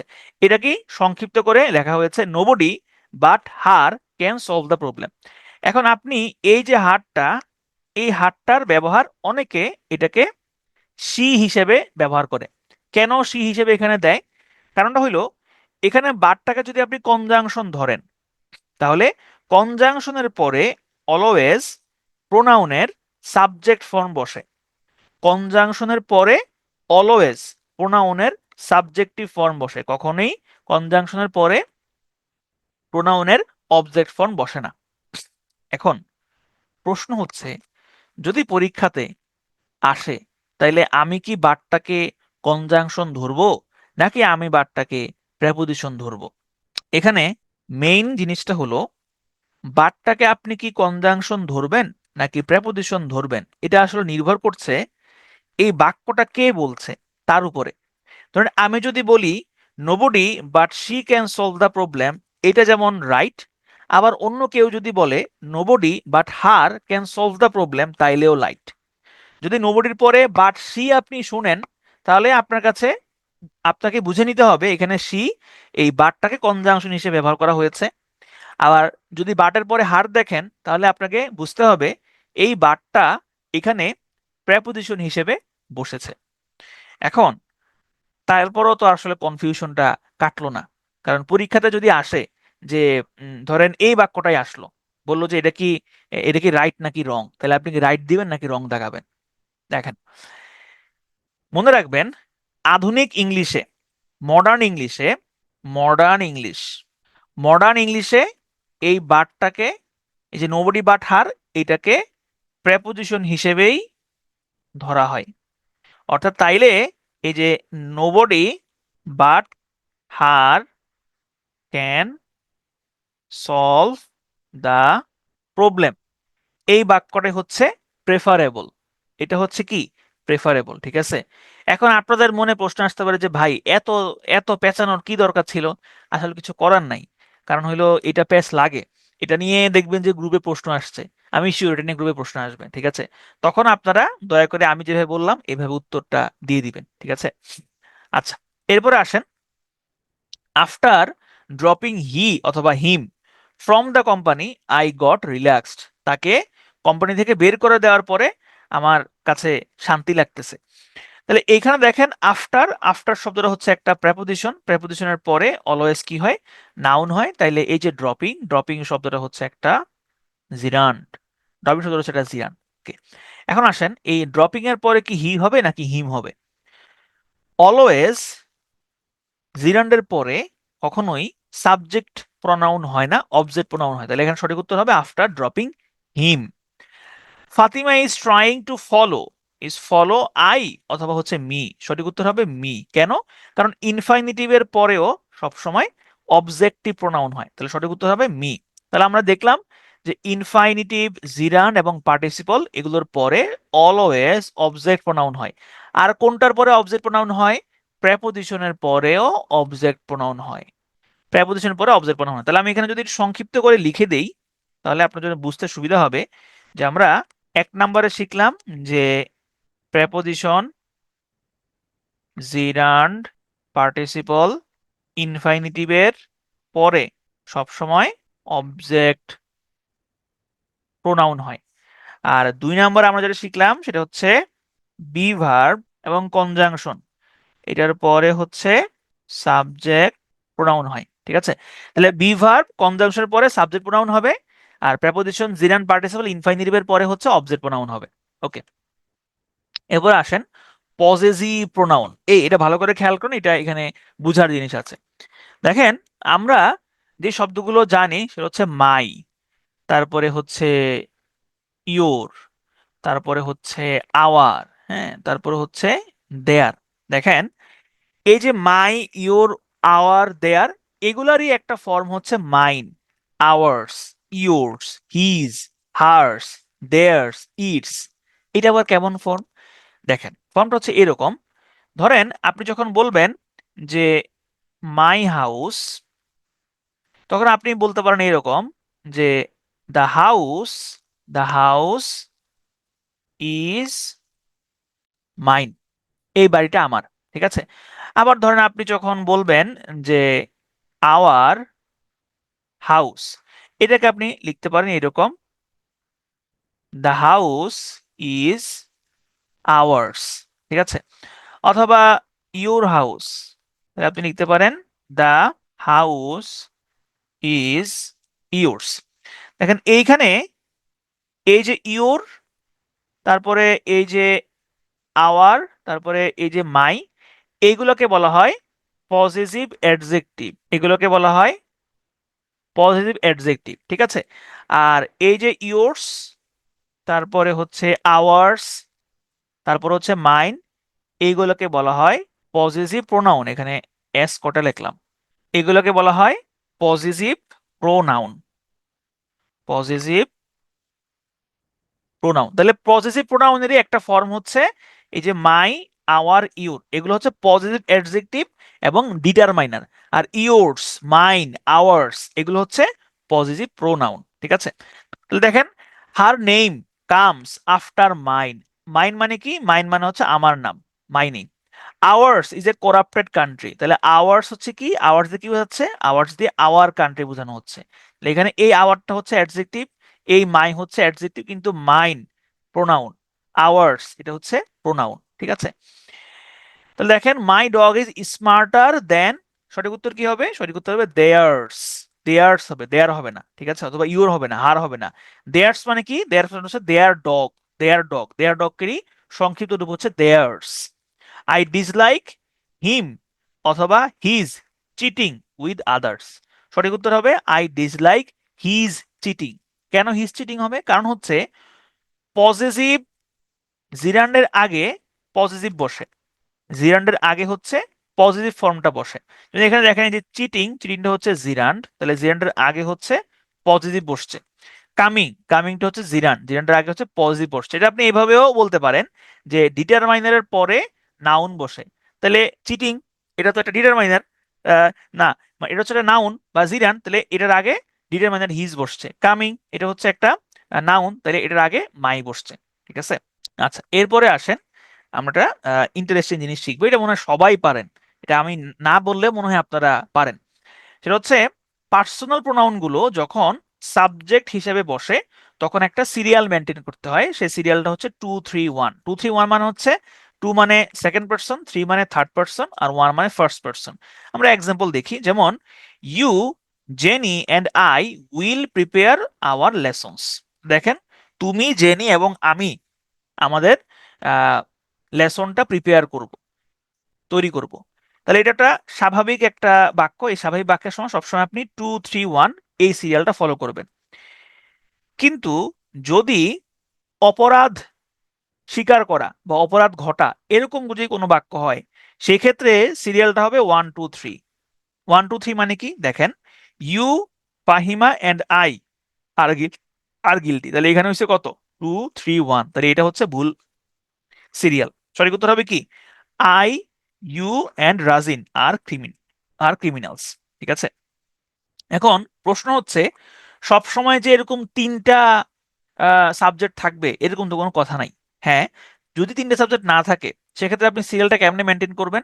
দেখেন, যদি হচ্ছে তিনটা থাকে, হ্যাঁ, ধরেন যদি বলা হয় হচ্ছে আপনার এইরকম, ধরেন যদি বলা হয় আহ, যে উম, ধরেন লিখলাম বাবু, আর একটা সাবজেক্ট হচ্ছে আই, বাবু এবং হচ্ছে আই। তাহলে আমি লিখলাম যে উম, বাবু and I, Babu and I will make the negotiation. তো এখানে দেখেন, এটা একটা একটা নর্মাল বাক্য, এখানে কোনো অপরাধ কোনো কিছুই নাই। তাহলে এইটা আমরা কিভাবে সিরিয়ালটা করেছি? ওই যে 2-3-1। তাহলে এই যে দেখেন, এখানে টু নাই। টু মানে কি? টু মানে হচ্ছে সেকেন্ড পারসন। তাহলে যেহেতু এখানে সেকেন্ড পারসন নাই, তাহলে সিরিয়াল আসবে কে? 3-1, যদি সেকেন্ড পার্সন না থাকে তাহলে সিরিয়াল হবে 3-1। তাহলে যে দেখেন বাবু হচ্ছে থার্ড পার্সন এবং আই হচ্ছে ফার্স্ট পার্সন, ঠিক আছে। তাহলে যদি দুইটা থাকে তাহলে এইভাবে সিরিয়ালটা কাজ করবে। আচ্ছা, এরপরে আসেন ডিস্ট্রিবিউটিভ প্রোনাউন, ডিস্ট্রিবিউট করা। তাহলে এই ডিস্ট্রিবিউটিভ প্রোনাউন দিয়ে দুই বা ততোধিক ব্যক্তি বা বস্তুর মধ্যে প্রত্যেককে পৃথক পৃথক করে বোঝানো হয়, ঠিক আছে। তো ডিস্ট্রিবিউটিভ প্রোনাউনের এক্সাম্পল গুলো কি? এক্সাম্পল হচ্ছে ইচ, আইদার এবং হচ্ছে নাইদার। এই ইচ, আইদার, নাইদারের একটা নিয়ম আছে, সেটা আমরা একটু এখানে দেখব। তার আগে একটা ব্যাপার একটু বলে নেই, সেটা হচ্ছে যে ইচ, ইচ দিয়ে সবসময় হচ্ছে সিঙ্গুলার মিন করা হয়। ইচ সবসময় সিঙ্গুলার, ঠিক আছে, ইচ দিয়ে সবসময় সিঙ্গুলার মিন করে। এই সিঙ্গুলার মিন করার কারণেই এখানে দেখেন each of the sons followed dash father straight. তাহলে ইচ দিয়ে যেহেতু সিঙ্গুলার মিন করে, সুতরাং এখানে দেয়ার হবে না, এখানে দ্যামও হবে না, আর হিমসেলফ তো হিমসেলফ তো এখানে মিলেই না। তাহলে সঠিক উত্তর হবে his. Each of the sons followed his father's trade, ঠিক আছে। আচ্ছা, এখন আসেন আমরা একটু কিছু নিয়ম কানুন দেখব। সেটা হচ্ছে এভরি মানেও প্রত্যেকে, আবার ইচ মানেও প্রত্যেকে। এভরি এবং ইচের পরে সবসময় নাউন এবং ভার্ব দুইটাই হচ্ছে সিঙ্গুলার হয়, ঠিক আছে। এভরি এবং ইচের পরে সবসময় নাউন এবং ভার্ব অলওয়েজ সিঙ্গুলার হবে। যেমন দেখেন every students are coming towards me. তাহলে এভরির পরে নাউন তো প্লুরাল, তাহলে এটা ভুল। আবার এখানে ভার্বও প্লুরাল, এটাও ভুল। তাহলে এই বাক্যটা হচ্ছে ভুল। Every student, student singular, verb is singular, coming towards me, তাহলে এটা হচ্ছে সঠিক বাক্য। Each teacher have been awarded, teacher singular, ভুল। হ্যাভ প্লুরাল, সরি ইচ হচ্ছে সিঙ্গুলার, তাহলে এটা ঠিক আছে। তাহলে ইচের পরে হচ্ছে সিঙ্গুলার নাউন আছে, এটা ঠিক আছে, কিন্তু এই যে হ্যাভ, হ্যাভ হচ্ছে প্লুরাল, তাহলে এটা ভুল। তাহলে এটা হচ্ছে ভুল। সঠিক উত্তর হবে কি each teacher has been awarded. তাহলে 4 নম্বর বাক্যটা দেখেন ইচ টিচার্স দেওয়া আছে, তাহলে এটাও ভুল। হ্যাভ, হ্যাভ হচ্ছে প্লুরাল, এটাও ভুল। তাহলে সঠিকটা কি হবে? সঠিক হইতো each teacher has been awarded. তাহলে এভরি এবং হচ্ছে ইচ এগুলোর পরে নাউন এবং ভার্ব অলওয়েজ সিঙ্গুলার হবে, ঠিক আছে। আচ্ছা, এখন আসেন এভরি এবং ইচের পরে যদি একাধিক নাউন থাকে তাইলেও ভার্বটা সিঙ্গুলার হয়। একাধিক নাউন কেমন দেখেন, এখানে বলেছে এভরি ক্যাট অ্যান্ড ডগ। তাহলে ক্যাট হচ্ছে একটা নাউন, ডগ হচ্ছে একটা নাউন, তাহলে ডাবল নাউন আছে, ঠিক আছে। এখানে কিন্তু প্লুরাল নাউন বলা নাই, বলছে ডাবল নাউন। যদি ডাবল নাউন থাকে তাহলে সেক্ষেত্রেও হচ্ছে এই যে ভার্বটা সিঙ্গুলার হবে, প্লুরাল হবে না। তাহলে সঠিক উত্তর হবে every cat and dog in the neighbourhood was fighting, ঠিক আছে। আবার each boy and each girl was dressed with a new dress, ঠিক আছে। ওকে, এইখানে একটা ছোট্ট ব্যতিক্রম আছে, এই ব্যতিক্রমটা ভালো করে খেয়াল করেন। এই যে ইচ শব্দটা নিয়ে হচ্ছে সেই ব্যতিক্রম। ইচ শব্দটা যদি কোনো প্লুরাল নাউন অথবা প্রোনাউনের পরে বসে তাহলে কিন্তু ভার্বটা প্লুরাল হয়। এক্সাম্পলটা দেখে ক্লিয়ার হন। দে তারা, ইচ তারা প্রত্যেকে, ইজ কামিং। এখানে মূলত বাক্যটা ছিল দে আর কামিং। আমি এই দে শব্দটাকে আরেকটু জোর দেওয়ার জন্য এখানে উল্লেখ করলাম দে ইচ আর কামিং। তাহলে আমরা জানি যে ইচ শব্দটা সবসময় সিঙ্গুলার হয় এবং এটার সাথে সবসময় সিঙ্গুলার ভার্ব বসে।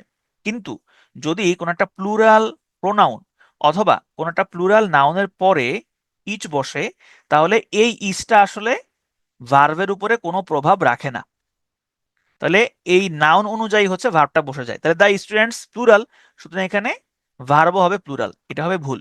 তাহলে এখানে দে ইচ ইজ কামিং, এটা হচ্ছে ভুল। সঠিক উত্তর হবে they each are coming, the students each were criticised.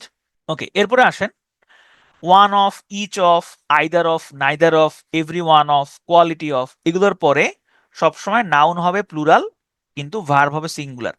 আপনারা এই যে ইয়াগুলা, আপনার নিয়মগুলা মুখস্থ না করার চেষ্টা করবেন, ঠিক আছে। নিয়মগুলা মুখস্থ না করে আপনি আগে এক্সাম্পল দেখবেন, এরপরে আপনি হচ্ছে নিয়মটা দেখবেন। দেখেন এখানে বলেছে ওয়ান অফ মাই টিচার্স, আমার টিচারের মধ্যে একজন, আমার টিচারদের মধ্যে একজন।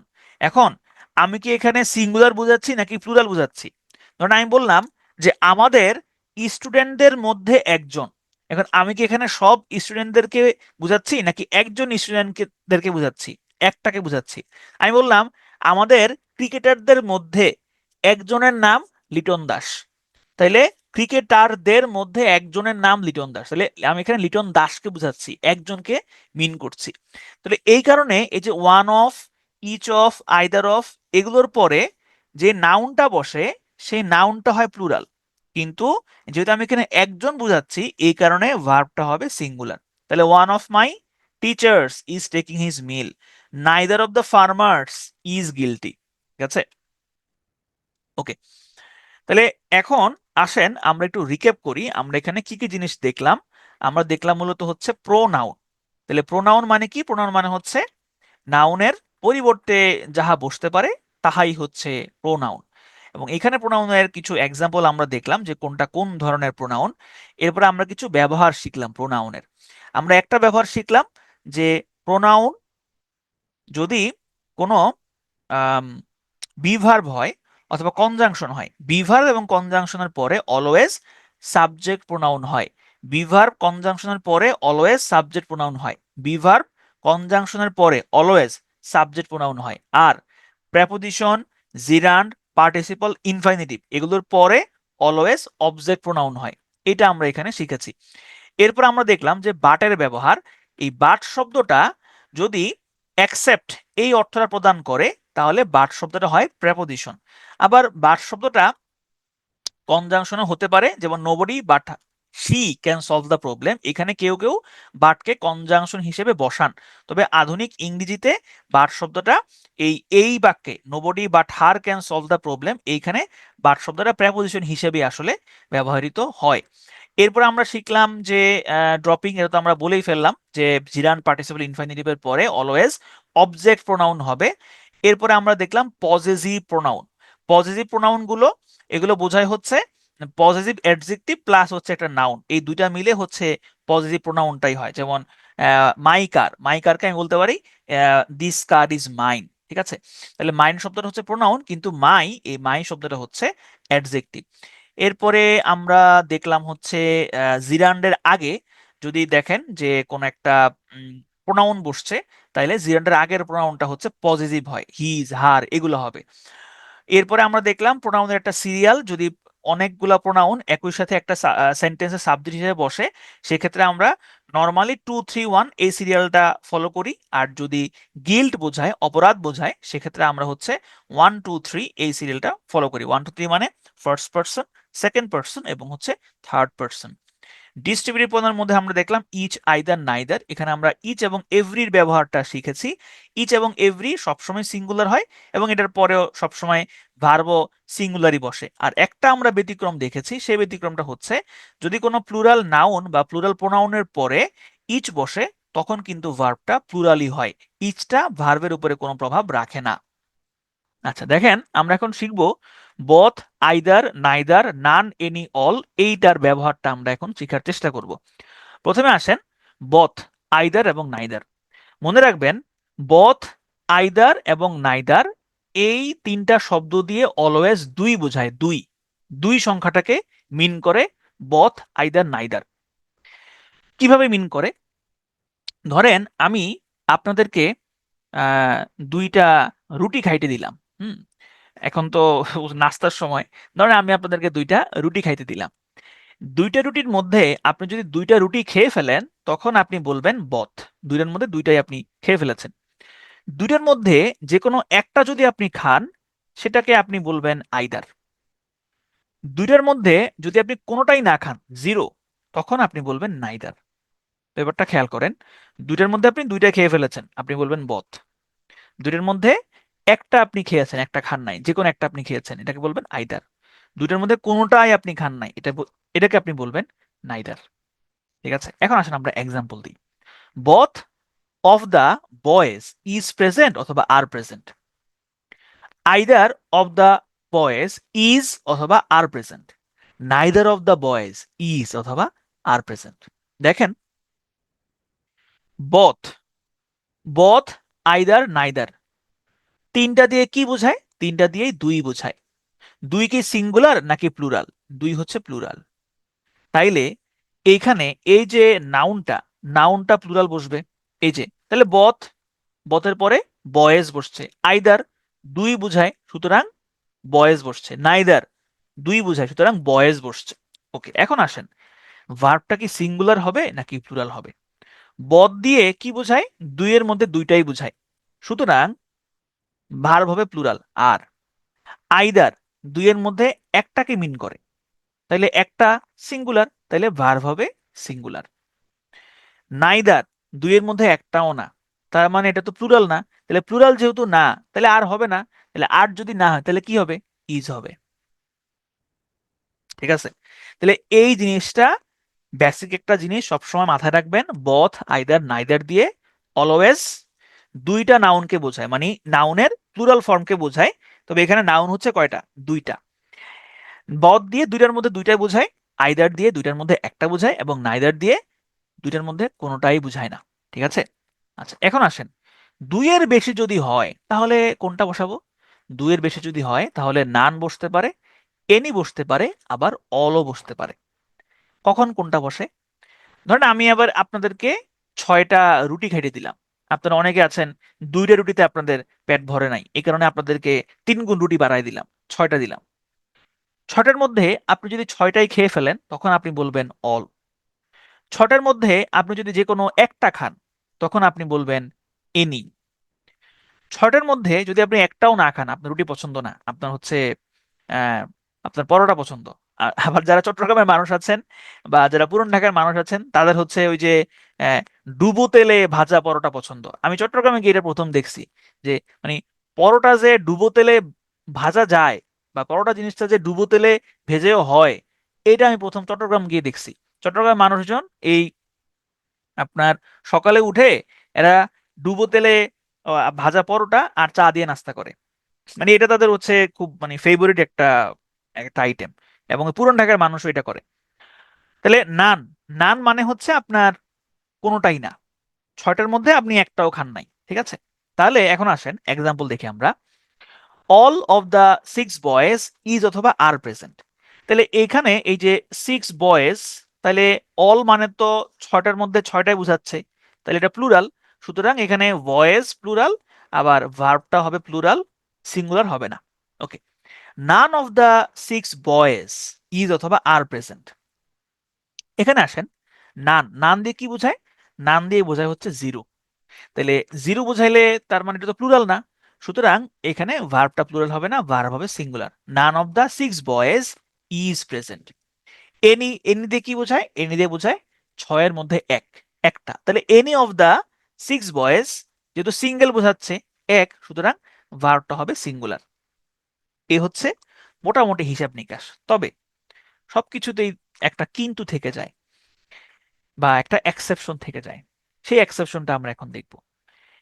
এই যে নান শব্দটা আছে, এই নান শব্দটা দুইভাবে ব্যবহৃত হয়।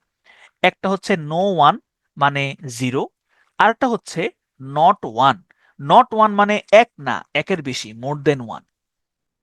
কিন্তু সমস্যা হচ্ছে নট ওয়ান এইটারও সংক্ষিপ্ত ফর্ম হচ্ছে নান, আবার নো ওয়ান এইটারও সংক্ষিপ্ত ফর্ম হচ্ছে নান।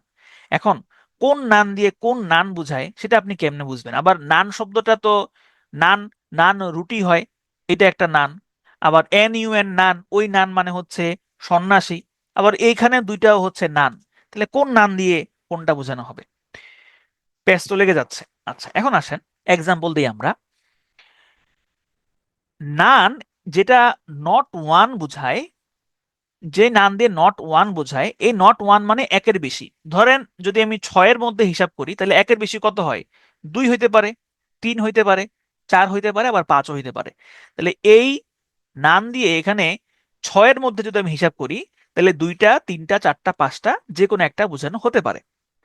আর যদি নট নো ওয়ান হয় সেক্ষেত্রে হচ্ছে জিরো বোঝায়। এখন আসেন যে এখানে দুইটা বাক্য দেওয়া আছে। একটা হচ্ছে নান অফ দ্য 6 বয়েজ আর অথবা ওয়ার প্রেজেন্ট, আর এখানে দেওয়া আছে নান অফ দ্য 6 বয়েজ ইজ অথবা আর প্রেজেন্ট। এখন আপনি যদি একটু ভালো করে চিন্তা করেন, এখানে দুইটা বাক্যই আসলে রাইট। কেন? যখন আপনি দেখলেন এখানে আর অথবা ওয়্যার আছে, তখন আপনাকে বুঝে নিতে হবে এই নান দিয়ে বোঝানো হচ্ছে নট ওয়ান, তার মানে দুইয়ের বেশি বোঝানো হচ্ছে। আর যখন আপনি দেখলেন এখানে ইজ বা ওয়াজ আছে, তখন আপনাকে বুঝতে হবে যে এই নানটা দিয়ে বোঝানো হচ্ছে নো ওয়ান, একজনও না। এখন আপনাদের মনে অবধারিতভাবে যে প্রশ্নটা আসে যে ভাই, ধরেন পরীক্ষাতে এরকম একটা প্রশ্ন থাকলো যে নান of the students dash present.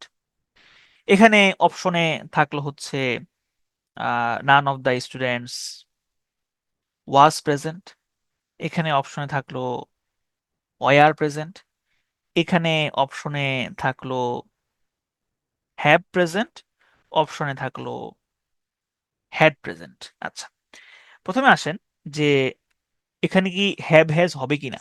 না, হ্যাভ হ্যাজ তো হবে না, হ্যাভ হ্যাজ হওয়ার কোনো কারণই নাই। কারণ এখানে হ্যাভ দিলে তো অর্থটা মিলতেছে না। যদি আমি এখানে আসতো যে হ্যাভ বিন প্রেজেন্ট, তাহলে একটা কথা ছিল, বা হ্যাড বিন প্রেজেন্ট তাহলে একটা কথা ছিল। এখানে হ্যাভ বিন নাই, হ্যাড বিন নাই, তাহলে এটা বাদ। ওকে, এখন এইখানে তো ওয়াজও হয় আবার ওয়ারও হয়। এখন এটা তো দুইটাই হয়, তাহলে আমি এখন কোনটা দিব?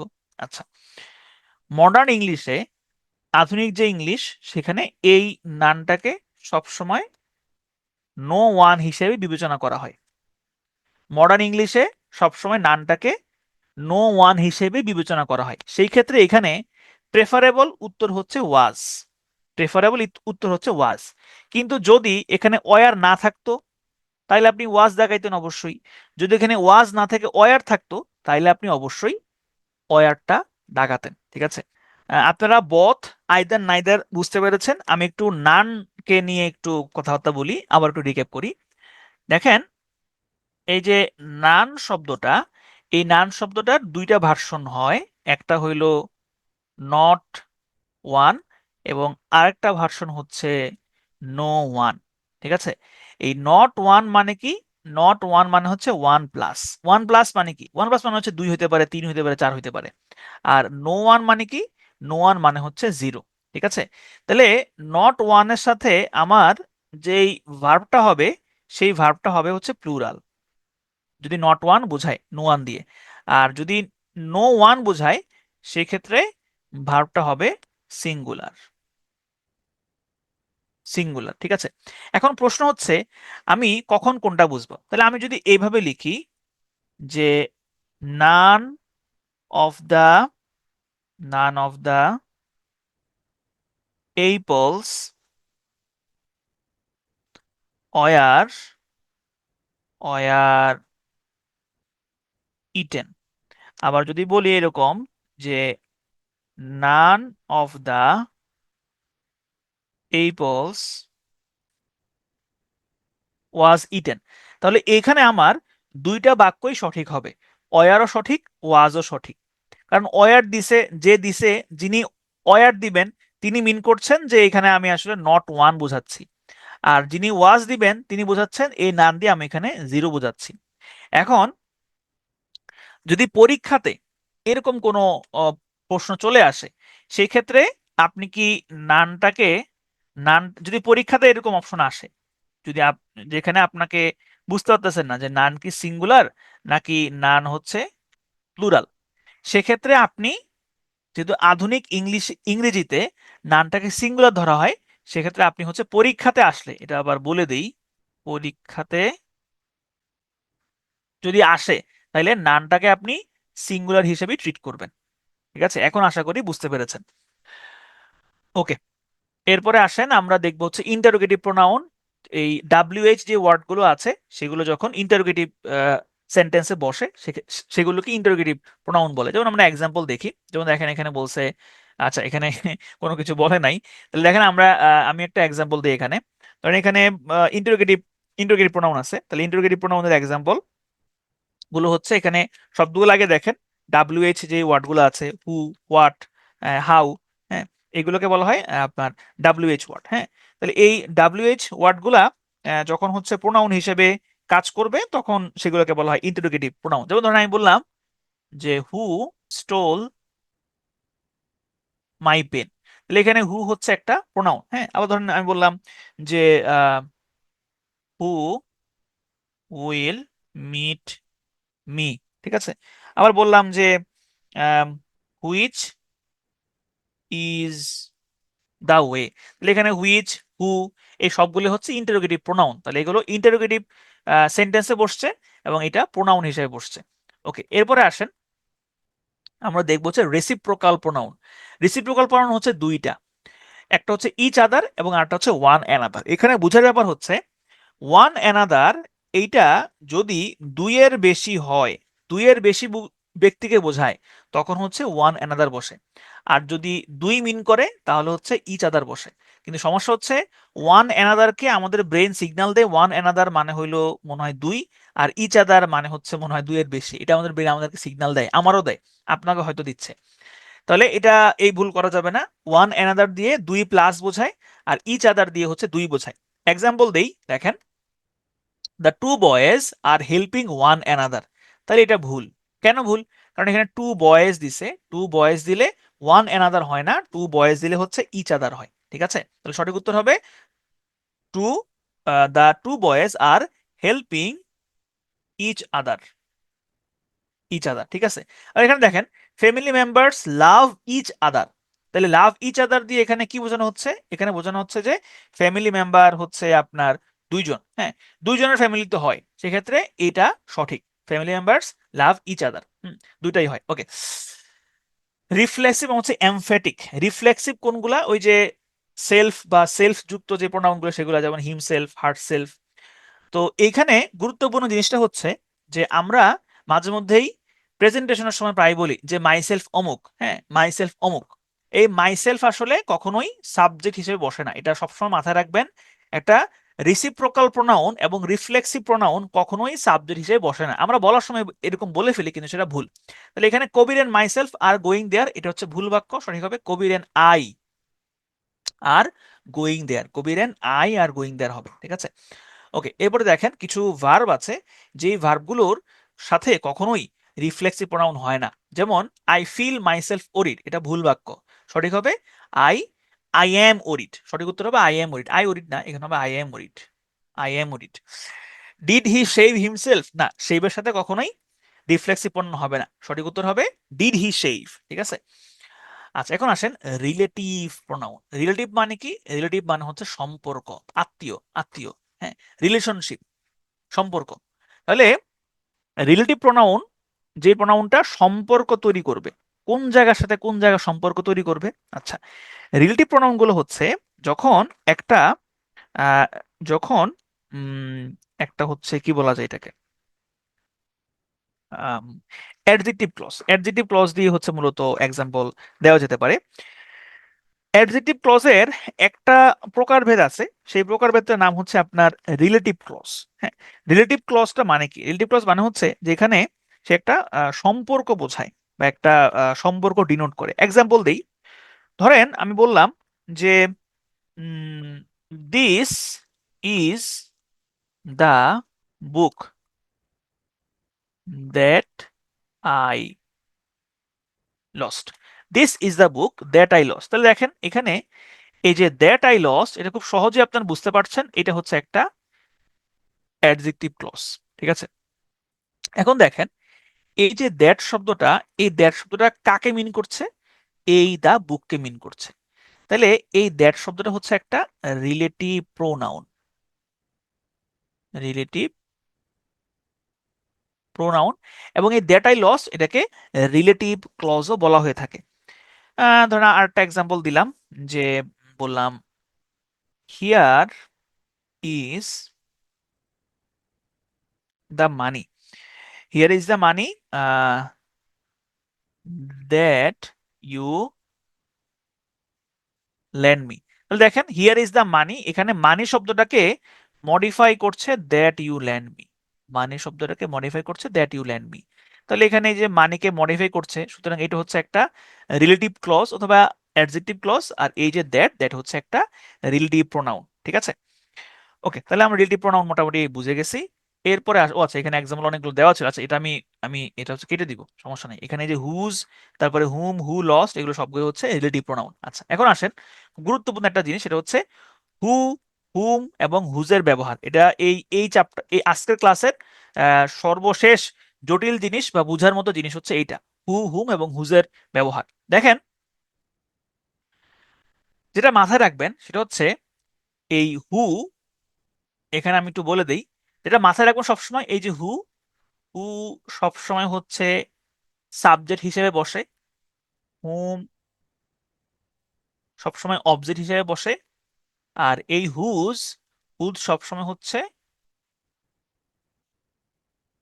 পজেসিভ হিসেবে বসে। ঠিক আছে, এইটা মাথায় রাখলে আপনি হচ্ছে হুম, হুজ, হুজের ব্যবহারটা পারবেন। আচ্ছা, এখন আসেন যে প্যাস যেখানে লাগে, প্যাস কোন জায়গায় লাগে। মনে রাখবেন, একটা সাবজেক্ট কখনো একলা বসে না, একটা সাবজেক্টের সাথে তার ভার্ব লাগবে, এবং একটা ভার্ব কখনো একলা বসে না, ভার্বের অবশ্যই সাবজেক্ট লাগবে। ঠিক আছে, এটা মাথায় রাখলেই আপনি হু, হুজ, হুমের ব্যবহার ঠিকঠাক মতো করতে পারবেন। এখন আমরা এক্সাম্পল দেখি, সরাসরি আমরা এক্সাম্পলে চলে যাই। আচ্ছা, এখন দেখেন, the seaman, the seaman rescued whom came with you on Saint Martin trip. Okay, এই বাক্যটা একটু খেয়াল করেন। দ্য সিম্যান রেস্কিউড, সিম্যান কি করলো? রেস্কিউ করলো, উদ্ধার করলো। Okay, whom came with you on Saint Martin trip. আচ্ছা, এখানে হুম আছে, দেখতে বাক্যটাকে সঠিক বলে মনে হচ্ছে, কিন্তু এই বাক্যটাকে যদি আপনি একটু বিশ্লেষণ করেন, আমরা কি বলেছিলাম? হুমটা কি হবে? হুম হচ্ছে অবজেক্ট, সে অবজেক্টে সবসময় বসবে। ওকে, এখানে আছে কেম। ওকে, কেম হচ্ছে কি? কেম দেখে বোঝাচ্ছে এটা একটা ভার্ব, কেম একটা ভার্ব। তাইলে এই ভার্বটার সাবজেক্ট কই? এই ভার্বের সাবজেক্ট তো নাই। এখানে আছে হুম, হুম তো সাবজেক্টে বসে না, হুম হচ্ছে অবজেক্ট হয়। তাহলে এই ভার্বের একটা সাবজেক্ট লাগবে, সুতরাং এইখানে হুম হবে না, সঠিক উত্তর হবে হু, কারণ এই কেমের কোনো সাবজেক্ট নাই। তাহলে সঠিক বাক্যটা হবে the seaman rescued who came with you on Saint Martin trip. আচ্ছা, এরপরে এই সেকেন্ড বাক্যটা দেখেন, the seaman rescued who you took with you on Saint Martin trip. আচ্ছা, এখানেও বাক্যটা দেখতে শুরুতে ভুল বলে মনে হবে না, কিন্তু দেখেন, দ্য সিম্যান রেস্কিউড উদ্ধার করলো, হু ইউ টুক, তাহলে দেখেন এই যে ইউ, ইউ হচ্ছে একটা সাবজেক্ট, সাবজেক্টের একটা ভার্ব দেখতে পাচ্ছেন টুক, তাইলে এখানে ইউর সাবজেক্ট হচ্ছে, ইউর ভার্ব হচ্ছে টুক, ইউ টুক উইথ ইউ। তাহলে এই যে হু, এখানে হু তো সাবজেক্ট হিসেবে বসে, এই হু এর ভার্ব কই? ভার্ব নাই। যেহেতু ভার্ব নাই, সুতরাং এখানে হু বসবে না, সঠিক উত্তর হবে হুম। ঠিক আছে, এবার দেখেন, আই নো, আমি জানি, হুম কার ইজ দ্যাট। হুম মানে কি? হুম মানে হচ্ছে কাকে। তাহলে এখানে এটা অর্থটা যদি আপনি মিলান, I know whose car is that, এটা কার গাড়ি, কার, কার, তাহলে এখানে হুম হবে না, সঠিক উত্তর হবে হুজ, কারণ এখানে পজিটিভ বোঝাচ্ছে, এখানে বোঝানো হচ্ছে, এখানে মালিকানা বোঝানো হচ্ছে। ঠিক আছে, তাহলে এখানে দেখেন এই সবগুলোর ব্যাখ্যা দেওয়া আছে। দ্য সিম্যান রেস্কিউড, এখানে সঠিক উত্তর হবে the seaman rescued whom you took with you on Saint Martin trip. ঠিক আছে, তারপরে আই নো হুজ কার, ই whose car is that car. ঠিক আছে, পজিটিভ হবে। হু হবে নাকি হুম হবে বলেন? এখানে কি হু হবে নাকি হুম হবে? হি ইজ দ্য বয় হু অথবা হুম ইউ নো ভেরি ওয়েল। এই ঠিকঠাকভাবে চিন্তা করে উত্তর করেন, একটু সময় নিয়ে উত্তর করেন, সাথে সাথে উত্তর করতে হবে এমন কোনো তো কথা নাই। সময় নিয়ে উত্তর করেন, একটু বিশ্লেষণ করে উত্তর করেন। এখানে কি হু হবে নাকি হুম হবে, কোনটা হবে? গুড, যারা হুম বলেছেন তাদের জন্য গুড, যারা হু বলেছেন তাদের জন্য ব্যাড না, তারা বুঝতে পারেন নাই। ঠিক আছে, দেখেন, হি ইজ দ্য বয়, সে হচ্ছে সেই বয়টা, ইউ নো ভেরি ওয়েল, তুমি ভালো করে জানো। তাহলে এখানে ইউর ভার্ব হচ্ছে নো, তাহলে এখানে হু যদি আপনি বসান, হু এর ভার্ব আপনি কই পাবেন? তাহলে এখানে বসবে whom, is the boy whom you know very well, যাকে তুমি খুব ভালো করে জানো। ঠিক আছে, আচ্ছা, তাহলে এটা বলেন তো, হি ইজ দ্য বয় হু অথবা whom I think is your brother, এটা বলেন, এটা কি হবে? হি ইজ দ্য বয়, এটা কি হবে? দেখেন এখানে ছোট্ট একটা টুইস্ট আছে, টুইস্ট, টুইস্টটা দেখেন। আচ্ছা, ধরেন এখানে এই টুইস্টটা হচ্ছে এই আই থিঙ্ক দিয়ে ঝামেলাটা পাকাই দিছে। এটা হচ্ছে একটা দুসরা। দুসরা ডেরিভেটিভ কি জানেন? দুসরা, দুসরা হচ্ছে যারা অফ ব্রেক করে, অফ ব্রেকের, অফ ব্রেকটা ঘুরে কোন দিকে? অফ ব্রেকটা হচ্ছে বাম থেকে ডানের দিকে যায়, মানে বলটা বাম থেকে ডান দিকে যাবে। একজন ডানহাতি ব্যাটসম্যান, তার দিকে বলটা আহ, দেখবে যে সে, মানে বলটা পড়ছে আউটসাইডে কিন্তু তার স্টাম্পের দিকে আসতেছে, এটা হচ্ছে অফ ব্রেক। কিন্তু অফ ব্রেক কোনো বলার যদি লেগ ব্রেক করে, মানে বলটা যদি স্টাম্প থেকে বাইরের দিকে চলে যায়, তখন সেই বলটাকে বলা হয় দুসরা। এটা হচ্ছে ওইরকম একটা দুসরা। ঠিক আছে? তাহলে এইখানে যে আই থিঙ্ক হচ্ছে একটা এক্সট্রা ক্লজ। এখানে এই যে ইজ আছে, ইজের সাবজেক্ট কে? ইজের সাবজেক্ট এখানে আছে? ইজের সাবজেক্ট তো নাই। যদি আপনি হুম বসান, তাহলে তো ইজের আপনি সাবজেক্ট পাচ্ছেন না। মূলত বাক্যটা ছিল he is the boy who is your brother. Full বাক্যটা ছিল এরকম, this is the boy who is your brother. ঠিক আছে? তাহলে এইভাবে হচ্ছে খেয়াল রাখতে হবে। তাহলে এখানে আই থিঙ্ক এটা হচ্ছে একটা বাড়তি অংশ, এখানে বসবে হচ্ছে who, this the boy who is your brother. ঠিক আছে? তাহলে এটা বলেন তো, এটা কি হবে? এটা কি হবে বলেন তো? জি, এখানে তিনটা ক্লজ আছে। A number of friends went to the cinema, one of dash was the birthday boy. One of who, one of who, one of who. আচ্ছা বলেন তো, প্রেপোজিশনের পরে, প্রেপোজিশনের পরে আমরা কি সাবজেক্টিভ ফর্ম বসাই নাকি অবজেক্টিভ ফর্ম বসাই? প্রেপোজিশনের পরে আমরা কি সাবজেক্টিভ ফর্ম বসাই নাকি অবজেক্টিভ ফর্ম বসাই? অবজেক্টিভ ফর্ম বসাই। হু হচ্ছে সাবজেক্টিভ ফর্ম, তাইলে এখানে হুম হবে। এখন আপনাদের মনে হইতে পারে যে ভাই তাইলে যেখানে ওয়াজ এর সাবজেক্ট কে? ওয়াজ এর সাবজেক্ট হচ্ছে ওয়ান, ওয়াজ এর সাবজেক্ট হচ্ছে এখানে ওয়ান। এই যে অফ হুম, অফ হুমটা হচ্ছে একটা বাড়তি অংশ। One of hmm was the birthday বয়। ঠিক আছে? তাহলে এখানে ওয়ান অফ হুম হবে। তাহলে এখানে যেটা মাথায় রাখবেন যে হু, হু হচ্ছে অলওয়েজ সাবজেক্ট হয়। হ্যাঁ, হুম হচ্ছে অলওয়েজ অবজেক্ট হয়। আর হুজ হচ্ছে অলওয়েজ পজিটিভ হয়। তাহলে হু যদি আপনি বসাইতে চান তাহলে অবশ্যই সেটা সাবজেক্ট হিসেবে বসাতে হবে এবং সেটা একটা ভার্ব লাগবে। হুম যদি বসাতে চান সেটা অবজেক্ট পজিশনেই বসতে হবে, আর হুজ যদি বসাতে চান সেটা পজিটিভ হিসেবে বসবে। ঠিক আছে? জি, ওয়াকিং এখানে participle, present participle. I think বাক্যটা আবার বলতাম, আই থিঙ্ক হচ্ছে একটা বাড়তি অংশ। আপনি আই থিঙ্কটা, এই আই থিঙ্কটা বাদ দিয়ে দেখেন তো বাক্যটা কেমন হয়। হি is the boy who is your brother, খুব সিম্পল একটা বাক্য, কিন্তু কনফিউশনে ফেলার জন্য, গুগলি দেওয়ার জন্য আপনাকে এই মাঝখানে আই থিঙ্কটা লাগাই দিছে। এই মাঝখানে আই থিঙ্ক লাগাইছে যাতে আপনি কনফিউশন হন। ঠিক আছে? তাহলে এখানে আই থিঙ্কটা হচ্ছে একটা বাড়তি অংশ আর কিছুই না, এটা একটা ডিকয়। তাহলে আমরা মোটামুটি বুঝতে পারলাম এখানে ওয়ান অফ হুম। এই হচ্ছে আমাদের আজকের প্রোনাউনের ক্লাস। এবং আর একটু অংশ বাকি আছে, একটু অংশ করে আমরা শেষ করে দিব। আমি আপনাদের চ্যাটটা আবার অফ করে দিচ্ছি, আর অল্প কিছু অংশ বাকি আছে, খুব বেশিক্ষণ লাগবে না, 10 থেকে 15 মিনিট লাগবে। এই 10 থেকে 15 মিনিট পরে আমরা আজকের ক্লাসটা শেষ করব। আমরা একটু নাম্বার জেন্ডার সম্পর্কে জানবো। নাম্বার জেন্ডার হচ্ছে আসলে মুখস্থ করার বিষয়। এখানে এক্সাম্পল দেওয়া আছে হু হুম হুজের, এগুলো আপনারা একটু বাসায় বসে প্র্যাকটিস করেন। ও এখানে আরেকটা জিনিস আছে, সেটা হচ্ছে দেখেন এখানে একটা বাক্য দেওয়া আছে, it is I who am your brother নাকি ইজ ইউর ব্রাদার। এখানে সঠিক কোনটা হবে, এম হবে নাকি ইজ হবে? দেখেন এখানে খেয়াল রাখতে হবে, এই যে হু, এই হু আসলে কাকে ডিনোট করছে? এই হু ডিনোট করছে I K. It is I, এটা হচ্ছে আমি, যে তোমার ভাই। এখানে হু কি কাকে বোঝানো হচ্ছে? আই কে বোঝানো হচ্ছে। এই আই কে বলা হচ্ছে অ্যান্টিসিডেন্ট। তাহলে এখানে অ্যান্টিসিডেন্ট অনুযায়ী ভার্বটা বসবে। তাহলে আই এর সাথে কখনো ইজ বসে না, বসে হচ্ছে এম। তাহলে সঠিক উত্তর হবে it is I who am your brother. ঠিক আছে? ওকে, এরপর আসেন অনির্দিষ্টতা বোঝাতে রিলেটিভ প্রোনাউনের সাথে এভার যুক্ত করা যায়, তখন হু এভার এবং হুম এভার হয়। এগুলো অনির্দিষ্টতা বোঝায়। যেমন হচ্ছে আপনার ask the question whoever is silent, to whoever is silent. এই হুএভার এটা সাবজেক্ট পজিশনে বসতে পারে, আবার অবজেক্ট পজিশনে বসতে পারে, দুইটা পজিশনে বসতে পারে। হুম এভার এটাও সাবজেক্ট পজিশনে বসতে পারে, আবার অবজেক্ট পজিশনে বসতে পারে। আচ্ছা, এরপরে আসেন ডেমনস্ট্রেটিভ প্রোনাউনের মধ্যে রয়েছে দিস, দ্যাট, দিস, দোজ। এগুলোর মধ্যে একটা জিনিস বুঝার আছে, সেটা হচ্ছে সবসময় মাথায় রাখবেন এখানে আমি একটু লিখে দেই, সেটা হচ্ছে হু। এই হু সবসময় হচ্ছে ব্যক্তিবাচকের সাথে বসে, আর হুইচ এটা সবসময় বস্তুবাচকের সাথে বসে, কিন্তু দ্যাট এটা ব্যক্তি অথবা বস্তু দুইটার সাথে বসতে পারে। দ্যাট শব্দটা ব্যক্তি এবং বস্তু দুইটার সাথে বসতে পারে। হু ব্যক্তির সাথে বসে এবং হুইচ হচ্ছে বস্তুর সাথে বসে। ঠিক আছে, এখানে এক্সাম্পল দেওয়া আছে, দেখেন। দে আর স্টুডেন্টস দ্যাট হ্যাভ কাম। তাহলে এখানে দ্যাট শব্দটা মিন করতেছে স্টুডেন্টকে।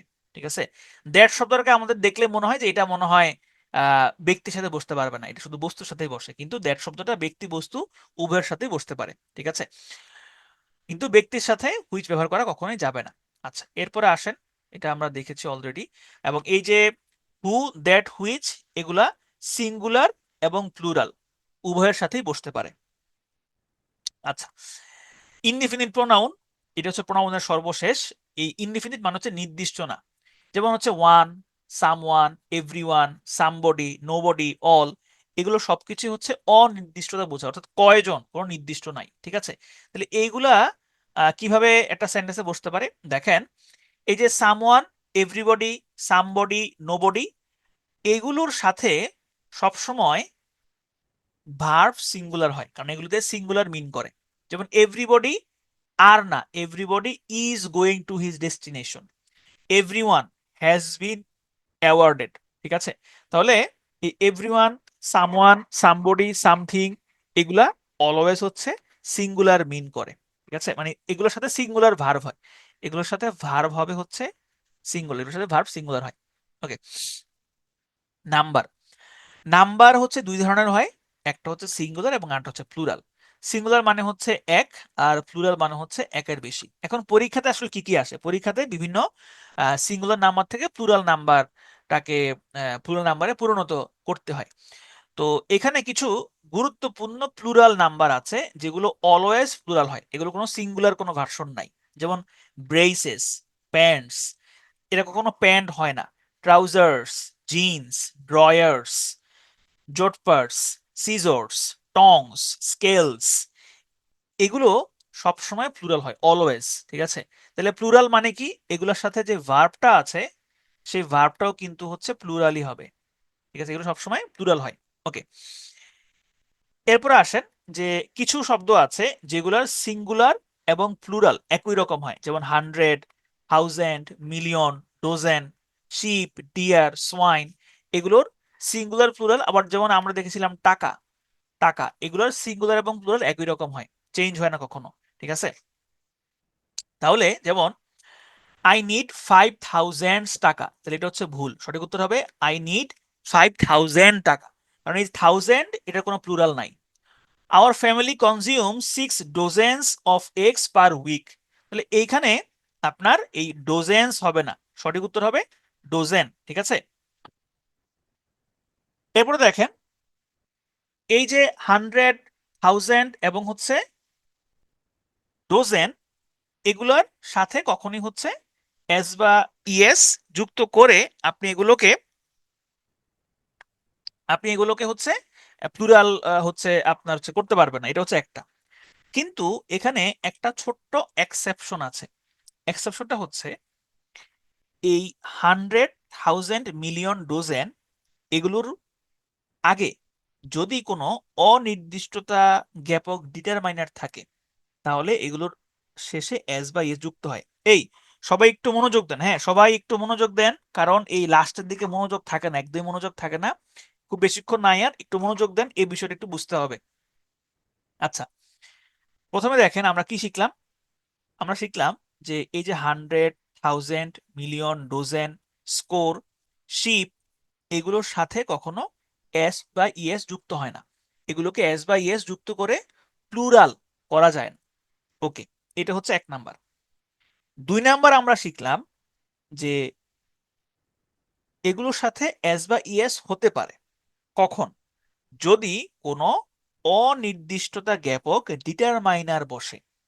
এগুলা কোন ডিটারমাইনার, যেমন আমি বললাম সাম, আমি বললাম সেভারেল, এগুলো দিয়ে এক্সাক্ট কোনো সংখ্যা বোঝানো হয় না। যদি এরকম সাম বসে, সেভারাল বসে, তাইলে এগুলোর শেষে এস যুক্ত হয়।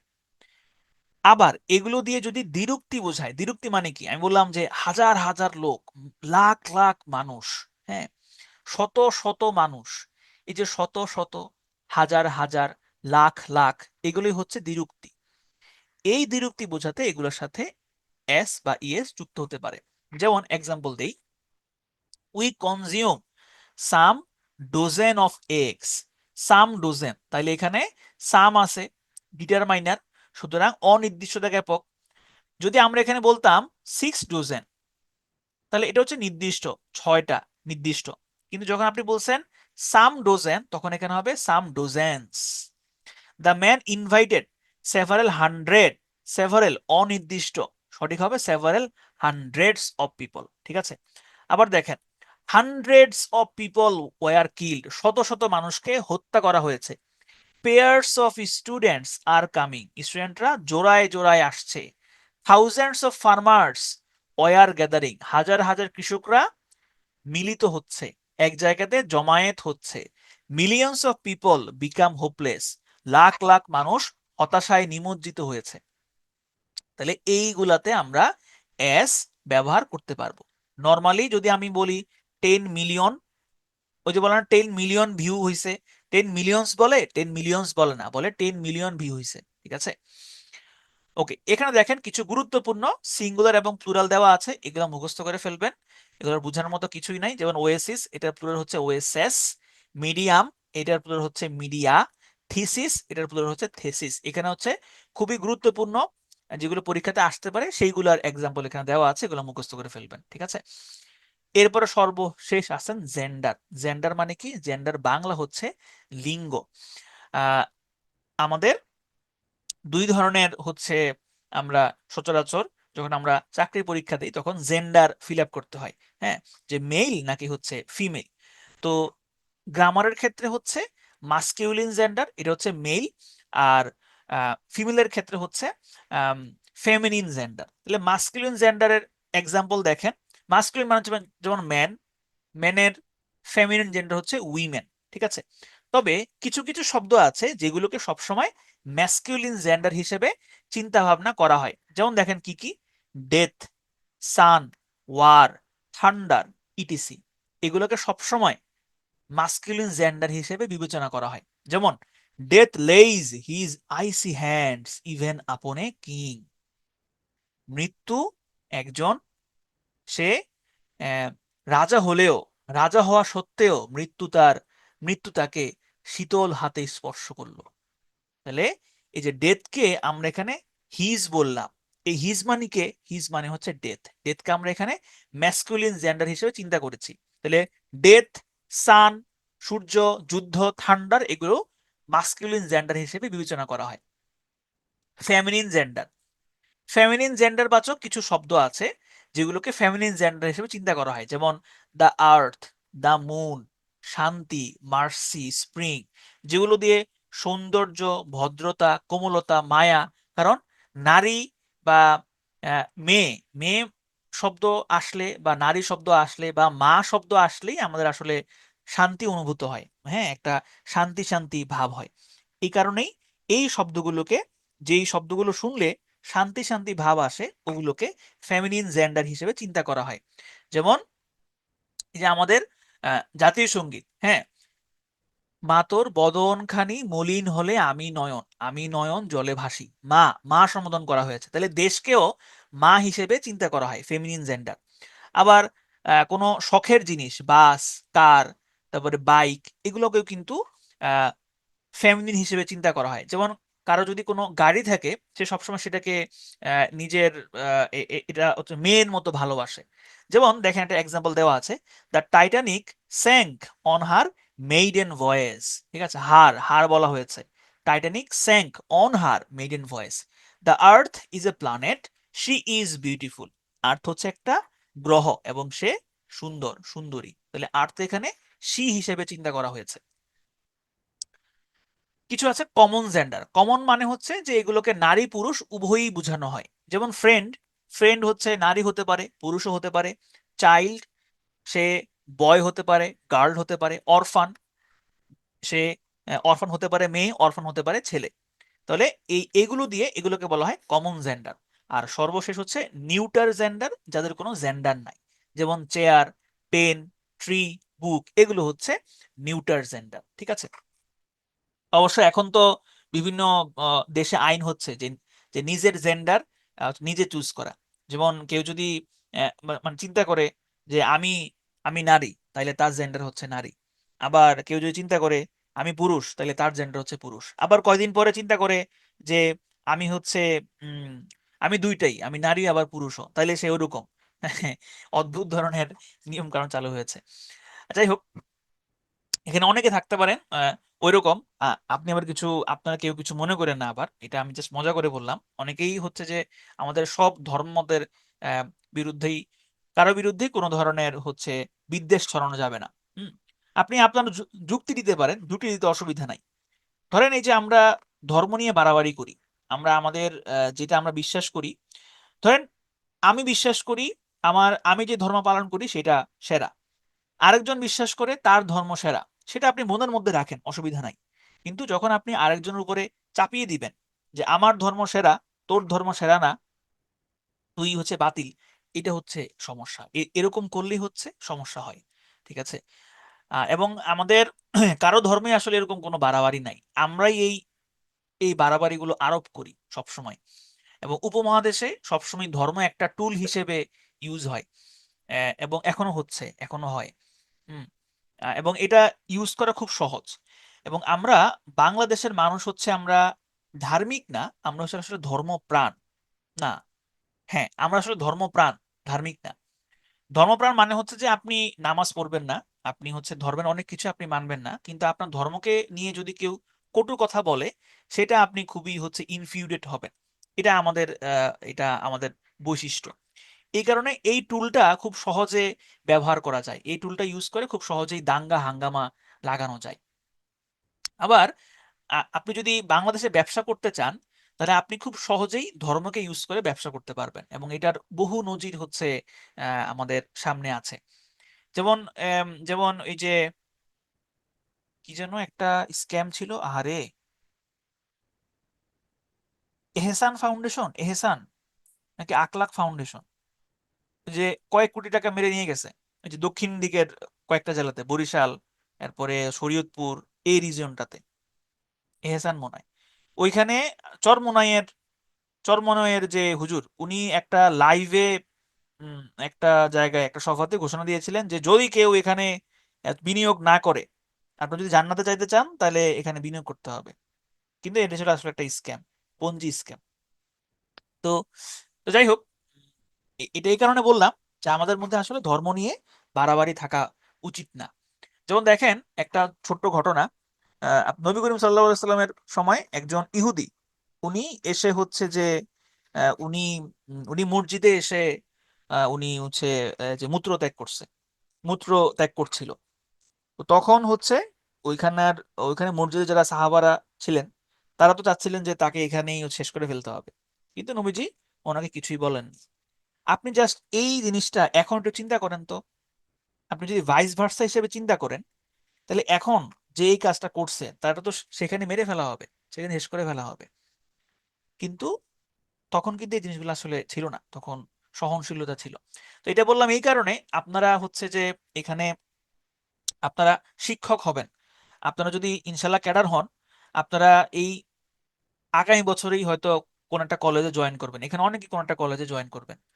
সুতরাং আপনারা যখন শিক্ষক হবেন, আপনাদের এই শিক্ষাটা যাতে আপনাদের কাছ থেকে আসে, যে সবসময় যে ধর্মীয় যে সহনশীলতা, হ্যাঁ, বা একের প্রতি আরেকজনের হচ্ছে শ্রদ্ধাবোধ, এই শ্রদ্ধাবোধটা আসলে থাকা উচিত। ভিন্ন মত থাকবে, আপনি তাকে আক্রমণ করতে পারবেন না, আপনি তাকে যুক্তি দিতে পারেন, কিন্তু তাকে কখনোই আক্রমণ করা যাবে না। এরা যদি থাকে তাহলে হচ্ছে শান্তি থাকবে, নাহলে আসলে শান্তি থাকবে না।